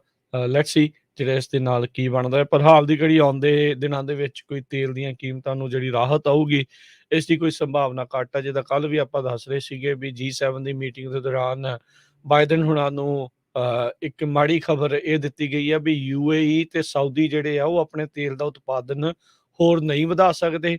ਉਹਨਾਂ ਦੇ ਕਹਿਣ ਦੇ ਮੁਤਾਬਕ ਉਹ ਆਪਣਾ ਜਿਹੜਾ ਤੇਲ ਦਾ ਉਤਪਾਦਨ ਆ ਉਹ ਉਹਨਾਂ ਦੀ ਬਿਲਕੁਲ ਟੌਪ ਲੈਵਲ ਦੇ ਉੱਤੇ ਆ, ਸਭ ਤੋਂ ਵੱਧ ਜਿੰਨਾ ਕੱਢਿਆ ਜਾ ਸਕਦਾ ਆ ਉਹ ਕੱਢ ਰਹੇ ਨੇ। ਸੋ ਇਹ ਨਹੀਂ ਆ ਵੀ ਤੇਲ ਉਤਪਾਦਨ ਵਧਾ ਕੇ ਇੱਥੇ ਲਿਆ ਕੇ ਤੇ ਸ਼ਾਇਦ ਸਸਤਾ ਹੋ ਜੇ। ਸੋ ਹਾਲ ਦੀ ਘੜੀ ਇਹ ਤੇਲ ਦੀਆਂ ਕੀਮਤਾਂ ਦੇ ਵਿੱਚ ਘਾਟੇ ਨੂੰ ਜਿਹੜਾ ਗਿਰਾਵਟ ਆ ਉਹ ਅਜੇ ਦੂਰ ਹੀ ਨਜ਼ਰ ਆਉਂਦੀ ਆ। ਤੇ ਆਪਣੇ ਨਾਲ ਜ਼ੈਂਡਰ ਮਾਰਗੇਜ ਤੇ ਰੀਅਲ ਅਸਟੇਟ ਤੋਂ ਇਸ ਟਾਈਮ ਸੁਖਬੀਰ ਭੰਡਾਲ ਜੀ ਜਿਹੜੇ ਜੁੜ ਚੁੱਕੇ ਨੇ, ਉਹ ਆਪਾਂ ਨੂੰ ਮਾਰਗੇਜ ਤੇ ਰੀਅਲ ਅਸਟੇਟ ਇੰਡਸਟਰੀ ਦੇ ਬਾਰੇ ਗੱਲਬਾਤ ਕਰਨਗੇ, ਦੱਸਣਗੇ। ਸੁਖਬੀਰ ਜੀ ਨੂੰ ਸਵਾਗਤ ਹੈ। ਸਤਿ ਸ਼੍ਰੀ ਅਕਾਲ ਜੀ। ਹਾਂਜੀ, ਸਤਿ ਸ਼੍ਰੀ ਅਕਾਲ ਜੀ ਮੇਰੇ ਵੱਲੋਂ ਤੁਹਾਨੂੰ ਜੀ। ਸੋ ਸੁਖਬੀਰ ਜੀ, ਇਸ ਤੋਂ ਪਹਿਲਾਂ ਗੱਲਬਾਤ ਸ਼ੁਰੂ ਕਰੀਏ, ਆਪਣੀਆਂ ਆਈਡੀਜ਼ ਸ਼ੇਅਰ ਕਰ ਲਿਓ ਜੀ। ਜ਼ਰੂਰ ਜੀ। ਮੇਰੀ NMLS ID ਆ 1994273 ਤੇ ਮੇਰੀ DRE ID 01997346 ਜੀ। ਸੋ ਸੁਖਬੀਰ ਜੀ, ਮਾਰਗੇਜ ਨੂੰ ਲੈ ਕੇ, ਲੋਨਸ ਨੂੰ ਲੈ ਕੇ ਕਿੱਦਾਂ ਚੱਲ ਰਿਹਾ ਆ?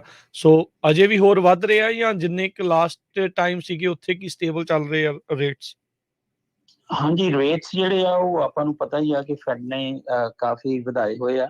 ਤੇ ਅੱਜ ਮੈਂ ਪੜ੍ਹ ਰਿਹਾ ਸੀਗਾ ਕਿ ਜੇ ਇਨਫਲੇਸ਼ਨ ਜਿਹਦੀ ਤੁਸੀਂ ਹੁਣੇ ਗੱਲ ਕਰ ਰਹੇ ਸੀਗੇ ਕਿ ਕਾਬੂ ਵਿੱਚ ਨਹੀਂ ਆਉਂਦੀ ਤੇ ਹੋ ਸਕਦਾ ਜੁਲਾਈ ਦੇ ਵਿੱਚ ਜਿਹੜਾ ਇੰਟਰਸਟ ਰੇਟ ਆ ਉਹ ਫਿਰ ਵਧਾ ਦਿੱਤਾ ਜਾਵੇ। ਸੋ ਵੈਸੇ ਵੀ ਇਹਨਾਂ ਨੇ ਅਨਾਉਂਸ ਕੀਤਾ ਹੋਇਆ ਵਾ ਕਿ ਜੇ ਇਨਫਲੇਸ਼ਨ ਕਾਬੂ ਨਹੀਂ ਆਉਂਦੀ, ਹੋ ਸਕਦਾ 2 ਵਾਰੀ ਇਸ ਸਾਲ ਦੇ ਵਿੱਚ ਜਿਹੜੇ ਰੇਟਸ ਆ ਫਿਰ ਵਧਾਏ ਜਾਣ। ਜੀ ਜੀ।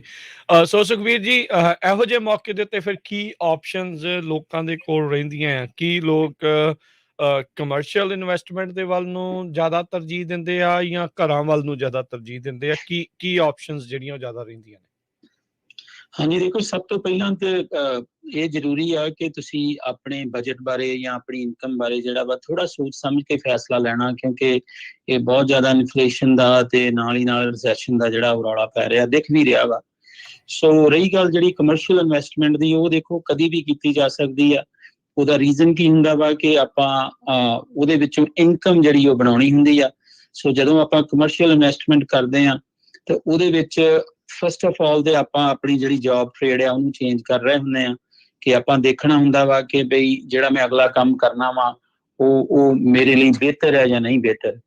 ਉਹਦੇ ਲਈ ਸਭ ਤੋਂ ਜ਼ਰੂਰੀ ਹੁੰਦਾ ਵਾ ਕਿ ਆਪਾਂ ਜਿਹੜਾ ਵੀ ਬਿਜ਼ਨਸ ਲੈ ਰਹੇ ਹਾਂ ਉਹਦੀ ਘੋਖ ਕੀਤੀ ਜਾਵੇ ਚੰਗੀ ਤਰ੍ਹਾਂ, ਪ੍ਰੋਫਿਟ ਐਂਡ ਲਾਸ ਜਿਹੜੀ ਆ ਉਹਨੂੰ ਚੰਗੀ ਤਰ੍ਹਾਂ ਦੇਖਿਆ ਜਾਵੇ, ਅਗਲੇ ਦੇ ਟੈਕਸ ਟਰਨ ਜਿਹੜੇ ਉਹ ਚੰਗੀ ਤਰ੍ਹਾਂ ਘੋਖੇ ਜਾਣ, ਤਾਂ ਕਿ ਤੁਸੀਂ ਇਹ ਫੈਸਲਾ ਕਰ ਸਕੋ ਕਿ ਜੇ ਮੈਂ ਪੈਸੇ ਇਨਵੈਸਟ ਕਰਦਾ ਇਹਦੀ ਮੇਰੀ ਜਿਹੜੀ ਰਿਟਰਨ ਹੈ ਉਹ ਕਿੰਨੀ ਹੋਊਗੀ। ਸੋ ਕਮਰਸ਼ੀਅਲ ਇਨਵੈਸਟਮੈਂਟ ਜਿਹੜੀ ਆ ਉਹ ਸਦਾ ਹੀ ਵਧੀਆ ਰਹਿਣੀ ਆ, ਕਿਉਂਕਿ ਤੁਸੀਂ ਆਪਣਾ ਜਿਹੜਾ ਹੋਮਵਰਕ ਆ ਉਹ ਕਰਕੇ ਤੇ ਫਿਰ ਇਨਵੈਸਟਮੈਂਟ ਕਰਨੀ ਹੁੰਦੀ ਆ। ਤੇ ਇਹ ਕਮਰਸ਼ੀਅਲ ਇਨਵੈਸਟਮੈਂਟ ਕਦੀ ਵੀ ਜਿਹੜੀ ਉਹ ਕੀਤੀ ਜਾ ਸਕਦੀ ਆ। ਉਹਦੇ ਵਿੱਚ ਮੈਂ ਦੇਖ ਰਿਹਾ ਕਿ ਲੋਕ ਜਿਹੜੇ ਆ ਉਸੇ ਤਰ੍ਹਾਂ ਹੀ ਜਿੱਦਾਂ ਪਹਿਲਾਂ ਸੀ ਕਿ ਇਨਵੈਂਟਰੀ ਬਹੁਤ ਘੱਟ ਆ, ਤੇ ਲੋਕ ਜਿਹੜੇ ਆ ਕਮਰਸ਼ੀਅਲ ਇਨਵੈਸਟਮੈਂਟ ਜਿਵੇਂ ਕਹਿ ਲਓ ਲਿਕਰ ਸਟੋਰ, ਗੈਸ ਸਟੇਸ਼ਨ ਜਾਂ ਕੋਈ ਰੈਂਟਲ ਅਪਾਰਟਮੈਂਟ ਕੰਪਲੈਕਸ ਜਾਂ ਇਦਾਂ ਦੀਆਂ ਜਿਹੜੀਆਂ ਇਨਵੈਸਟਮੈਂਟ ਆ ਉਹਦੇ ਹਜੇ ਵੀ ਉਧਰ ਜਿਹੜਾ ਉਹਨਾਂ ਦਾ ਜ਼ੋਰ ਜਿਹੜਾ ਹੈ। ਜੀ ਜੀ। ਸੋ ਕੀ ਤੁਹਾਡੇ ਕੋਲ ਇਸ ਟਾਈਮ ਕੁਝ ਕਮਰਸ਼ੀਅਲ ਲਿਸਟਿੰਗਸ ਵੀ ਮੌਜੂਦ ਨੇ? ਹਾਂਜੀ, ਬਿਲਕੁਲ। ਮੇਰੇ ਕੋਲ ਇਸ ਵੇਲੇ ਜ਼ੈਂਡਰ ਮਾਰਗੇਜ ਕੋਲ ਜਾਂ ਮੇਰੇ ਕੋਲ ਕਾਫੀ ਲਿਸਟਿੰਗਸ ਆ। 2 ਲਿਸਟਿੰਗ ਮੈਂ ਰੇਡੀਓ ਦੇ ਮਾਧਿਅਮ ਰਾਹੀਂ ਦੱਸ ਦਿੰਦਾ। ਇੱਕ ਤੇ ਮੇਰੇ ਕੋਲ ਗੈਸ ਸਟੇਸ਼ਨ ਆਰਕੋ ਦਾ ਇੱਥੇ ਫ੍ਰੈਜ਼ਨੋ ਕਾਉਂਟੀ ਦੇ ਵਿੱਚ ਵਿਦ ਪ੍ਰਾਪਰਟੀ ਅਵੇਲੇਬਲ ਹੈ। ਦੂਜਾ ਮੇਰੇ ਕੋਲ ਇੱਥੇ mountain mikes pizza Fresno County ਦੇ ਵਿੱਚ ਜਿਹੜਾ ਅਵੇਲੇਬਲ ਹੈ। ਦੋਨੋਂ ਹੀ ਬਿਜ਼ਨਸ ਜਿਹੜੇ ਬਹੁਤ ਵਧੀਆ ਤੇ ਪ੍ਰੋਫਿਟੇਬਲ ਹੈ। ਜੇ ਕਿਸੇ ਨੇ ਮੰਨ ਲਓ ਉਹਨਾਂ ਬਿਜ਼ਨਸ ਦੇ ਵਿੱਚ ਆਪ ਇਨਵੈਸਟ ਕਰਨਾ ਹੋਵੇ ਜਾਂ ਕਈ ਵਾਰੀ ਆਪਣੀ ਜੌਬ ਟ੍ਰੇਡ ਬਦਲਣੀ ਹੋਵੇ, ਜਿਵੇਂ ਮੈਂ ਪੀਜ਼ੇ ਦੀ ਗੱਲ ਕੀਤੀ ਆ, ਤੇ ਬਹੁਤ ਹੀ ਵਧੀਆ ਕਹਿ ਲਓ ਕਿ ਇੱਕ ਸਟਾਰਟਿੰਗ ਬਿਜ਼ਨਸ ਜਿਹੜਾ ਹੋ ਸਕਦਾ। ਕੋਈ ਵੀ ਇਹਦੇ ਬਾਰੇ ਇਨਫੋਰਮੇਸ਼ਨ ਲਈ ਜਿਹੜੀ ਉਹ ਮੈਨੂੰ ਕਾਲ ਕਰਕੇ ਇਨਫੋਰਮੇਸ਼ਨ ਲੈ ਸਕਦਾ ਜੀ। ਸੋ ਨੰਬਰ ਵੀ ਸ਼ੇਅਰ ਕਰ ਲਿਓ ਜੀ। ਹਾਂਜੀ, ਜ਼ਰੂਰ। ਮੇਰਾ ਨੰਬਰ ਹੈ 5592419553। ਮੈਨੂੰ ਜਾਂ ਤੁਸੀਂ ਜ਼ੈਂਡਰ ਮਾਰਗੇਜ ਨੂੰ ਕਾਲ ਕਰਕੇ ਇਹਨਾਂ ਬਿਜ਼ਨੈਸਿਸ ਬਾਰੇ ਇਨਫੋਰਮੇਸ਼ਨ ਲੈ ਸਕਦੇ ਹੋ। ਜੀ। ਸੋ ਬਿਲਕੁਲ ਪ੍ਰਣਾਲ ਜੀ, ਆਪਾਂ ਖਬਰਾਂ ਸਵੇਰੇ ਵੀ ਕਰਦੇ ਸੀ, ਲੇ ਆਫ ਬਹੁਤ ਹੋਈ ਆ, ਮਾਰਗੇਜ ਇੰਡਸਟਰੀ ਤੇ ਵੀ ਬਹੁਤ ਜ਼ਿਆਦਾ ਅਸਰ ਪਿਆ, ਤੇ ਸਾਨੂੰ ਆਸ ਆ ਵੀ ਜ਼ੈਂਡਰ ਮਾਰਗੇਜ ਸਟਰੋਂਗ ਆ। ਤੇ ਤੁਸੀਂ ਇਹ ਵੀ ਇੱਕ ਵਾਰੀ ਫੇਰ ਦੱਸਦੇ ਜਾਓ ਵੀ ਕਿਹੜੀ ਕਿਹੜੀ ਸਟੇਟ ਦੇ ਵਿੱਚ ਲੋਨ ਕਰਦੇ ਆ। ਤੇ ਹੁਣ ਸਮਾਂ ਕਿਉਂਕਿ ਸਲੋ ਆ ਤੇ ਇਸ ਕਰਕੇ ਲੋਨ ਵੀ ਜਲਦੀ ਹੋ ਜਾਂਦੇ ਆ, ਪਹਿਲਾਂ ਵੇਟਿੰਗ ਵੀ ਬਹੁਤ ਜ਼ਿਆਦਾ ਸੀ, ਰਾਈਟ? ਹਾਂਜੀ, ਬਿਲਕੁਲ। ਜਿਹੜੇ ਲੋਨਸ ਆ ਉਹ ਥੋੜੀ ਜਲਦੀ ਹੋ ਜਾਂਦੇ, ਕਿਉਂਕਿ ਜਿਹੜੀਆਂ ਬੈਂਕਸ ਆ ਉਹਨਾਂ ਨੇ ਵੀ ਜਦੋਂ ਇਦਾਂ ਸਾਰਾ ਕੁਝ ਹੋ ਜਾਵੇ ਤੇ ਉਹ ਵੀ ਆਪਣੀਆਂ ਜਿਹੜੀਆਂ ਕੰਡੀਸ਼ਨਸ ਆ ਉਹਨਾਂ ਨੂੰ ਕਈ ਵਾਰੀ ਜਿਹੜਾ ਉਹ ਨਰਮ ਕਰ ਦਿੰਦੇ ਆ। ਸੋ ਲੋਨਸ ਜਿਹੜੇ ਜ਼ੈਂਡਰ ਮਾਰਗੇਜ ਆ ਉਹ ਸਟੇਟ ਆਫ ਵਾਸ਼ਿੰਗਟਨ ਤੇ ਇੰਡੀਆਨਾ ਤੇ ਕੈਲੀਫੋਰਨੀਆ ਦੇ ਵਿੱਚ ਕਰ ਰਹੇ ਆ। ਗਾਂ ਵੀ ਸਾਡੀ ਜਿਹੜੀ ਕੋਸ਼ਿਸ਼ ਆ ਅਸੀਂ ਟੈਕਸਸ ਜਾਂ ਨਵੈਡਾ ਦੇ ਵਿੱਚ ਵੀ ਕਰੀਏ, ਪਰ ਇਸ ਵੇਲੇ ਜਿਹੜੇ ਲੋਨਸ ਆ ਉਹ ਅਸੀਂ ਵਾਸ਼ਿੰਗਟਨ ਤੇ ਆਪਣੇ ਇੰਡੀਆਨਾ ਤੇ ਕੈਲੀਫੋਰਨੀਆ 'ਚ ਕਰ ਰਹੇ ਆ। ਬਾਕੀ ਇਹਦੇ ਵਿੱਚ ਦੇਖੋ, ਜਿਹੜੀ ਲੇ ਆਫ ਦੀ ਗੱਲ ਕਰ ਰਹੇ ਆ, ਆਪਾਂ ਅੱਗੇ ਵੀ ਗੱਲ ਕੀਤੀ ਸੀ, ਜਿਹੜੀ ਰੀਫਾਈਨੈਂਸਿੰਗ ਆ ਕਿ ਉਹਦੇ ਵਿੱਚ ਜ਼ਰੂਰ ਬਹੁਤ ਵੱਡੀ ਠੱਲ ਪੈ ਚੁੱਕੀ ਆ। ਰੀਜ਼ਨ ਉਹਦਾ ਇਹ ਆ ਕਿ ਇੰਟਰਸਟ ਰੇਟ ਜਿਹੜੇ ਉਹ ਬਹੁਤ ਹਾਈ ਹੋ ਗਏ ਆ, ਤੇ ਰੀਫਾਈਨੈਂਸਿੰਗ ਕਹਿ ਲਓ ਕਿ ਵੀ ਬਿਲਕੁਲ ਸਟਾਲ ਹੋਈ ਆ। ਇਸ ਲਈ ਉਹਦਾ ਵੀ ਇੱਕ ਬਹੁਤ ਵੱਡਾ ਰੀਜ਼ਨ ਆ ਕਿ ਜਿਹੜਾ ਇਹਦੇ ਵਿੱਚ ਮਾਰਗੇਜ ਇੰਡਸਟਰੀ ਦੇ ਵਿੱਚ ਲੇ ਆਫਸ ਹੋ ਰਹੀਆਂ ਵਾ। ਬਾਕੀ ਜਿਹੜੀ ਰਹੀ ਗੱਲ ਰੀਅਲ ਸਟੇਟ ਦੀ ਜਾਂ ਆਪਾਂ ਕਮਰਸ਼ੀਅਲ ਇਨਵੈਸਟਮੈਂਟ ਦੀ ਗੱਲ ਕਰ ਰਹੇ ਸੀ, ਉਹਦੇ ਵਿੱਚ ਹਜੇ ਵੀ ਥੋੜਾ ਜ਼ੋਰ ਹੈ। ਰੀਜ਼ਨ ਉਹਦਾ ਇਹ ਆ ਕਿ ਜਿਹਦੀ ਲੋੜ ਆ ਜਾਂ ਜਿਹਦੀ ਕਹਿ ਲਓ ਕਿ ਫਸਟ ਟਾਈਮ ਹੋਮ ਬਾਇਰ ਆ, ਜਿਹਦਾ ਸੁਪਨਾ ਸੀ, ਜਾਂ ਮਤਲਬ ਸਭ ਤੋਂ ਵੱਡੀ ਗੱਲ ਹੈ ਕਿ ਉਹਦੀ ਇਨਕਮ ਜਿਹੜੀ ਉਹ ਕੁਆਲੀਫਾਈਂਗ ਆ, ਕਿਉਂਕਿ ਬਹੁਤ ਇੰਪੋਰਟੈਂਟ ਫੈਕਟਰ ਹੁੰਦਾ ਕਿ ਤੁਹਾਡੀ ਜਿਹੜੀ ਜੌਬ ਆ ਜਾਂ ਇਨਕਮ ਆ ਉਹ ਇਸ ਵੇਲੇ ਕੁਆਲੀਫਾਈ ਕਰ ਰਹੀ ਆ ਜਿਹੜਾ ਵੀ ਘਰ ਤੁਸੀਂ ਲੈਣਾ ਚਾਹੁੰਦੇ ਆ। ਸੋ ਕਹਿ ਲਓ ਲੋਕ ਹਜੇ ਵੀ ਜਿਹੜੇ ਘਰ ਆ ਉਹ ਲੈਣ ਵਾਲੇ ਪਾਸੇ ਥੋੜੇ ਹੈ। ਉਹਦੇ ਵਿੱਚ ਫਰਕ ਜਿਹੜਾ ਵਾ ਇੰਨਾ ਜ਼ਿਆਦਾ ਨਹੀਂ ਪਿਆ ਜਿੰਨਾ ਰੀਫਾਈਨੈਂਸਿੰਗ ਵਿੱਚ ਪਿਆ। ਜੀ। ਸੋ ਇਹਦੇ ਵਿੱਚ ਚਲੋ ਇਹ ਵੀ ਗੱਲ ਹੁੰਦੀ ਆ, ਜਿੱਦਾਂ ਸਦਾ ਹੀ ਘੱਟ ਨਹੀਂ ਰਹਿੰਦੇ, ਸਦਾ ਹੀ ਵੱਧ ਨਹੀਂ ਰਹਿੰਦੇ। ਰੀਫਾਈਨੈਂਸ ਦੀ ਬਾਅਦ ਦੇ ਵਿੱਚ ਆਪਸ਼ਨ ਰਹਿੰਦੀ ਹੈ, ਜੇ ਤੁਹਾਨੂੰ ਹੁਣ ਗੁੱਡ ਪ੍ਰਾਈਸ ਦੇ ਉੱਤੇ ਤੁਹਾਡਾ ਪਸੰਦ ਦਾ ਘਰ ਮਿਲ ਰਿਹਾ, ਤੁਹਾਡੇ ਲਈ ਅਫੋਰਡੇਬਲ ਹੈਗਾ ਆ, ਮੇਬੀ ਡਾਊਨ ਦਾ ਲਾਈਨ ਆਫਟਰ ਫਿਊ ਈਅਰਸ ਤੁਸੀਂ ਉਸ ਦੀ ਪੇਮੈਂਟ ਫਿਰ ਘਟਾ ਸਕਦੇ। ਹਾਂਜੀ ਦੇਖੋ, ਇਹ ਜਿਹੜੀ ਤੁਸੀਂ ਗੱਲ ਕਹੀ ਹੈ ਬਹੁਤ ਹੀ ਇੰਪੋਰਟੈਂਟ ਗੱਲ ਆ, ਤੇ ਆਮ ਬੰਦਾ ਜਿਹਨੇ ਵੀ ਮੰਨ ਲਓ ਘਰ ਲੈਣਾ ਵਾ ਉਹਨੂੰ ਇਹ ਸਮਝਣਾ ਚਾਹੀਦਾ ਵਾ, ਜੋ ਤੁਸੀਂ ਹੁਣੇ ਕਿਹਾ ਕਿ ਜੇ ਮੰਨ ਲਓ ਫਸਟ ਟਾਈਮ ਹੋਮ ਬਾਇਰ ਆ, ਤੁਸੀਂ ਅਪਾਰਟਮੈਂਟ 'ਚ ਰਹਿ ਰਹੇ ਆ, ਰੈਂਟ ਤੁਹਾਡਾ ਕਹਿ ਲਓ $2000 ਤੋਂ 3500 ਤਾਈਂ ਆ, ਜਾਂ ਤੁਸੀਂ ਰੈਂਟਲ ਘਰ 'ਚ ਲੈ ਰਹੇ ਆ, ਤੇ ਹੁਣ ਜੇ ਤੁਹਾਡੀ ਜੌਬ ਕੁਆਲੀਫਾਈਂਗ ਆ, ਤੁਹਾਡੇ ਕੋਲ ਡਾਊਨ ਪੇਮੈਂਟ ਲਈ ਪੈਸੇ ਹੈ, ਤੁਸੀਂ ਪ੍ਰੀ ਕੁਆਲੀਫਾਈ ਕਰ ਰਹੇ ਆ, ਤੇ ਫਿਰ ਉਹ ਘਰ ਜਿਹੜਾ ਉਹ ਲੈ ਲੈਣਾ ਚਾਹੀਦਾ ਵਾ। ਤੇ ਫਿਰ ਜਿਵੇਂ ਤੁਸੀਂ ਕਿਹਾ ਕਿ ਸਾਲ 2 ਸਾਲ ਇਹ ਜਿਹੜੇ ਇੰਟਰਸਟ ਰੇਟ ਆ ਜਿਹੜੇ ਉੱਤੇ ਗਏ ਆ ਫਿਰ ਥੱਲੇ ਆਉਣੇ ਆ, ਉਦੋਂ ਫਿਰ ਤੁਸੀਂ ਜਿਹੜੀ ਆਪਣੀ ਇਹਨੂੰ ਰੀਫਾਈਨੈਂਸ ਕਰਾ ਸਕਦੇ, ਇੰਟਰਸਟ ਰੇਟ ਇਹਦੇ ਦੁਬਾਰਾ ਲੌਕ ਕਰਾ ਸਕਦੇ ਆ। ਇਦਾਂ ਕੁਝ ਨਹੀਂ ਹੁੰਦਾ ਕਿ ਜੇ ਤੁਸੀਂ ਅੱਜ ਸਾਈਨ ਕਰ ਲਿਆ ਤੇ ਜਿਹੜੇ ਤੁਹਾਡੇ ਰੇਟਸ ਆ ਸ਼ਾਇਦ 30 ਸਾਲ ਤਾਈਂ ਐਵੇਂ ਹੀ ਰਹਿਣੇ ਆ, ਜਦੋਂ ਵੀ ਰੇਟਸ ਡਾਊਨ ਹੁੰਦੇ ਆ। ਪਰ ਸਭ ਤੋਂ ਵੱਡੀ ਗੱਲ ਇਹ ਆ ਕਿ ਇੱਕ ਤਾਂ ਤੁਹਾਡਾ ਸੁਪਨਾ ਪੂਰਾ ਹੋ ਗਿਆ, ਘਰ ਤੁਹਾਡਾ ਆਪਣਾ ਹੋ ਗਿਆ, ਦੂਜਾ ਫਿਰ ਜਿਹੜੀ ਹੋਮ ਐਕੁਇਟੀ ਆ ਉਹ ਬਿਲਡ ਹੋਣੀ ਸ਼ੁਰੂ ਹੋ ਜਾਂਦੀ ਆ, ਜਿਹਨੂੰ ਤੁਸੀਂ ਜਦੋਂ ਵੀ ਚਾਹੁੰਦੇ ਆ ਉਹਨੂੰ ਵਰਤੋਂ ਵਿੱਚ ਲਿਆ ਸਕਦੇ ਆ। ਸੋ ਇਹ ਜੋ ਤੁਸੀਂ ਕਿਹਾ ਇਹ ਬਹੁਤ ਹੀ ਇੱਕ ਇੰਪੋਰਟੈਂਟ ਪੁਆਇੰਟ ਆ, ਇਹ ਸਮਝਣਾ ਚਾਹੀਦਾ ਜ਼ਰੂਰ। ਜੀ, ਜੀ। ਤੇ ਬਹੁਤ ਸਾਰੇ ਦੇਖੋ ਅਵੇਲੇਬਲ ਹੁੰਦੇ ਮਾਰਕੀਟ ਦੇ ਵਿੱਚ, ਵੀ ਅਸੀਂ ਵੀ ਕਰਾ ਦਿੰਦੇ ਹਾਂ ਤੁਹਾਡਾ ਲੋਨ, ਘਰ ਵੀ ਵੇਚ ਦਾਂਗੇ, ਤੁਹਾਨੂੰ ਖਰੀਦਣ ਦੇ ਵਿੱਚ ਵੀ ਮਦਦ ਕਰਾਂਗੇ। ਕਿਉਂ ਕੋਈ ਜਿਹੜਾ ਲਿਸਨਰ ਆ ਜਾਂ ਸਰੋਤਾ ਆ ਉਹ ਜ਼ੈਂਡਰ ਮਾਰਗੇਜ ਦੇ ਨਾਲ ਆਵੇ? ਹਾਂਜੀ, ਇਹ ਬੜਾ ਇੰਪੋਰਟੈਂਟ ਸਵਾਲ ਆ। ਇਹ ਵਾਕਿਆ ਗੱਲ ਤੁਹਾਡੀ ਸਹੀ ਆ ਕਿ ਮਾਰਕੀਟ ਦੇ ਵਿੱਚ ਮਾਰਗੇਜ ਲੋਨ ਆਫਿਸਰ ਵੀ ਬਹੁਤ ਆ ਤੇ ਨਾਲ ਦੀ ਨਾਲ ਰੀਅਲ ਸਟੇਟ ਏਜੰਟ ਵੀ ਬਹੁਤ ਆ। ਮੈਂ ਆਪਣੇ ਬਾਰੇ ਜਾਂ ਜ਼ੈਂਡਰ ਮਾਰਗੇਜ ਬਾਰੇ ਇਹ ਜਿਹੜੀ ਜ਼ਰੂਰ ਗੱਲ ਤੁਹਾਡੇ ਨਾਲ ਸਾਂਝੀ ਕਰਨੀ ਚਾਹੁੰਦਾ ਕਿ ਜੋ ਵੀ ਅਸੀਂ ਕੰਮ ਕਰਦੇ ਆ ਉਹ ਬਿਲਕੁਲ ਸੱਚ ਦੇ ਆਧਾਰ ਤੇ ਹੋਊਗਾ, ਪਹਿਲੀ ਗੱਲ। ਦੂਜਾ, ਤੁਹਾਡੇ ਹਿੱਤ ਨੂੰ ਭਾਵ ਕਿ ਜਿਹੜਾ ਕਸਟਮਰ ਆ ਉਹਦੇ ਹਿੱਤ ਨੂੰ ਪਹਿਲ ਦੇ ਕੇ ਕੰਮ ਕੀਤਾ ਜਾਊਗਾ, ਆਪਣੇ ਹਿੱਤ ਨੂੰ ਕਹਿ ਲਓ ਕਿ ਬਿਲਕੁਲ ਪਿੱਛੇ ਰੱਖਿਆ ਜਾਊਗਾ। ਇਹ ਦੋ ਚੀਜ਼ਾਂ ਜਿਹੜੀਆਂ ਸਾਡੇ ਪ੍ਰਿੰਸੀਪਲ ਆ ਕਿ ਬਿਲਕੁਲ ਅਨਸੈਲਫਿਸ਼ ਹੋ ਕੇ ਤੇ ਬਿਲਕੁਲ ਸੱਚ ਦੇ ਆਧਾਰ ਤੇ ਕੰਮ ਕਰਨਾ ਵਾ, ਤੇ ਜਿਹੜੀ ਸਲਾਹ ਵਾ ਉਹ ਬਿਲਕੁਲ ਸੱਚੀ ਦੇਣੀ ਆ। ਇਹ ਬਿਲਕੁਲ ਮਨ 'ਚ ਨਹੀਂ ਹੁੰਦਾ ਕਿ ਕੰਮ ਜਿਹੜਾ ਉਹ ਸਾਨੂੰ ਹੀ ਮਿਲੇ। ਸਾਡੇ ਲਈ ਸਭ ਤੋਂ ਜ਼ਰੂਰੀ ਜਿਹੜਾ ਇਹ ਹੁੰਦਾ ਕਿ ਜਿਹੜਾ ਕਸਟਮਰ ਸਾਡੇ ਕੋਲ ਆ ਰਿਹਾ ਵਾ ਉਹ ਸੈਟਿਸਫਾਈਡ ਆ ਤੇ ਉਹਦੇ ਹਿੱਤ ਦੇ ਵਿੱਚ ਜਿਹੜਾ ਕੰਮ ਕੀਤਾ ਜਾਵੇ। ਜੀ, ਬਿਲਕੁਲ। ਸੋ ਜੇ ਤੁਸੀਂ ਵੀ ਜ਼ੈਂਡਰ ਮਾਰਗੇਜ ਰੀਅਲ estate ਵਾਲਿਆਂ ਦੀਆਂ ਸੇਵਾਵਾਂ ਲੈਣਾ ਚਾਹੁੰਦੇ ਆ, ਤੁਸੀਂ ਇਹਨਾਂ ਦੇ ਨਾਲ ਸੰਪਰਕ ਕਰ ਸਕਦੇ ਹੋ। 855 905 2575 855 905 2575। ਇਸ ਤੋਂ ਇਲਾਵਾ ਜ਼ੈਂਡਰ ਮਾਰਗੇਜ ਰੀਅਲ estate ਵਾਲੇ ਹੋਰ ਵੀ ਕੋਈ ਸਰਵਿਸਿਜ਼ ਪੇਸ਼ ਕਰਦੇ ਨੇ? ਹੋਰ ਵੀ ਹੈ ਨੇ ਸਰਵਿਸਿਜ਼? ਹਾਂਜੀ ਬਿਲਕੁਲ, ਜ਼ੈਂਡਰ ਮਾਰਗੇਜ ਦੇ ਵਿੱਚ ਵੱਖਰੀਆਂ ਵੱਖਰੀਆਂ ਬ੍ਰਾਂਚਿਸ ਜਿਹੜੀਆਂ ਬਣਾਈਆਂ ਹੋਈਆਂ ਵਾ। ਜਿਵੇਂ ਕਮਰਸ਼ੀਅਲ ਜਿਹੜੀ ਬਿਜ਼ਨਸ ਆ ਉਹਦੇ ਲਈ ਵੱਖਰੀ ਬ੍ਰਾਂਚ ਆ। ਜੇ ਤੁਸੀਂ ਐਗ ਦਾ ਬਿਜ਼ਨਸ ਲੈਣਾ, ਮੰਨ ਲਓ ਫਾਰਮ ਵੇਚਣਾ ਜਾਂ ਫਾਰਮ ਲੈਣਾ ਜਾਂ ਫਾਰਮ ਲੋਨਸ ਲੈਣੇ, ਉਹਦੀ ਬ੍ਰਾਂਚ ਵੱਖਰੀ ਆ। ਜੇ ਘਰ ਦੇ ਲਈ ਤੁਸੀਂ ਜਿਹੜਾ ਲੋਨ ਲੈਣਾ ਵਾ ਉਹਦੇ ਲਈ ਬ੍ਰਾਂਚ ਵੱਖਰੀ ਆ ਮਾਰਗੇਜ ਦੀ। ਜੇ ਤੁਸੀਂ ਘਰ ਵੇਚਣਾ ਜਾਂ ਘਰ ਲੈਣਾ, ਰੀਅਲ estate ਦੀ ਜਿਹੜੀ ਉਹ ਬ੍ਰਾਂਚ ਵੱਖਰੀ ਆ। ਜੇ ਤੁਸੀਂ ਟਰੱਕ ਦਾ ਜਿਹੜਾ ਲੋਨ ਆ ਜਾਂ ਟ੍ਰੇਲਰ ਦਾ ਲੋਨ ਕਰਾਉਣਾ, ਉਹਦੇ ਲਈ ਵੀ ਜਿਹੜੀਆਂ ਸੇਵਾਵਾਂ ਦਿੱਤੀਆਂ ਜਾਂਦੀਆਂ ਵਾ।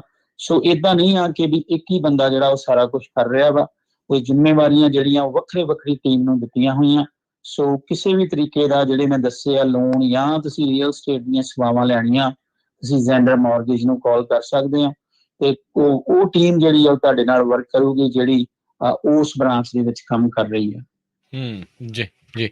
ਸੋ ਸੁਖਬੀਰ ਜੀ, ਬਹੁਤ ਸ਼ੁਕਰੀਆ, ਬਹੁਤ ਧੰਨਵਾਦ ਗੱਲਬਾਤ ਕਰਨ ਦੇ ਲਈ। ਮਿਹਰਬਾਨੀ ਜੀ, ਥੈਂਕ ਯੂ ਜੀ। ਹਾਂਜੀ, ਤੁਹਾਡਾ ਵੀ ਦੋਵਾਂ ਵੀਰਾਂ ਦਾ ਬਹੁਤ ਬਹੁਤ ਸ਼ੁਕਰੀਆ। ਇੱਕ ਵਾਰੀ ਫਿਰ ਮੈਂ ਆਪਣਾ ਨੰਬਰ ਦੱਸਣਾ ਚਾਹੂੰਗਾ। ਜ਼ਰੂਰ। ਮੇਰਾ ਨੰਬਰ ਹੈ 5592419553। ਤੁਸੀਂ ਮੈਨੂੰ ਬਿਨਾਂ ਝਿਜਕ ਜਿਹੜੀ ਕਾਲ ਕਰ ਸਕਦੇ ਹੋ। ਮੈਂ ਤੁਹਾਡੇ ਨਾਲ ਵਾਅਦਾ ਕਰਦਾ ਕਿ ਜੋ ਵੀ ਤੁਹਾਨੂੰ ਸਲਾਹ ਦੇਵਾਂਗਾ ਉਹ ਬਿਲਕੁਲ ਸੱਚ ਦੇ ਆਧਾਰ ਤੇ ਤੁਹਾਡੇ ਹਿੱਤ ਨੂੰ ਪਹਿਲ ਦੇ ਕੇ ਦਿੱਤੀ ਜਾਊਗੀ। ਤੇ ਫਿਰ ਮੇਰੇ ਵੱਲੋਂ ਤੁਹਾਨੂੰ ਤੇ ਤੁਹਾਡੇ ਸਰੋਤਿਆਂ ਨੂੰ ਸਤਿ ਸ਼੍ਰੀ ਅਕਾਲ ਜੀ। ਸਤਿ ਸ਼੍ਰੀ ਅਕਾਲ ਜੀ, ਥੈਂਕ ਯੂ ਜੀ।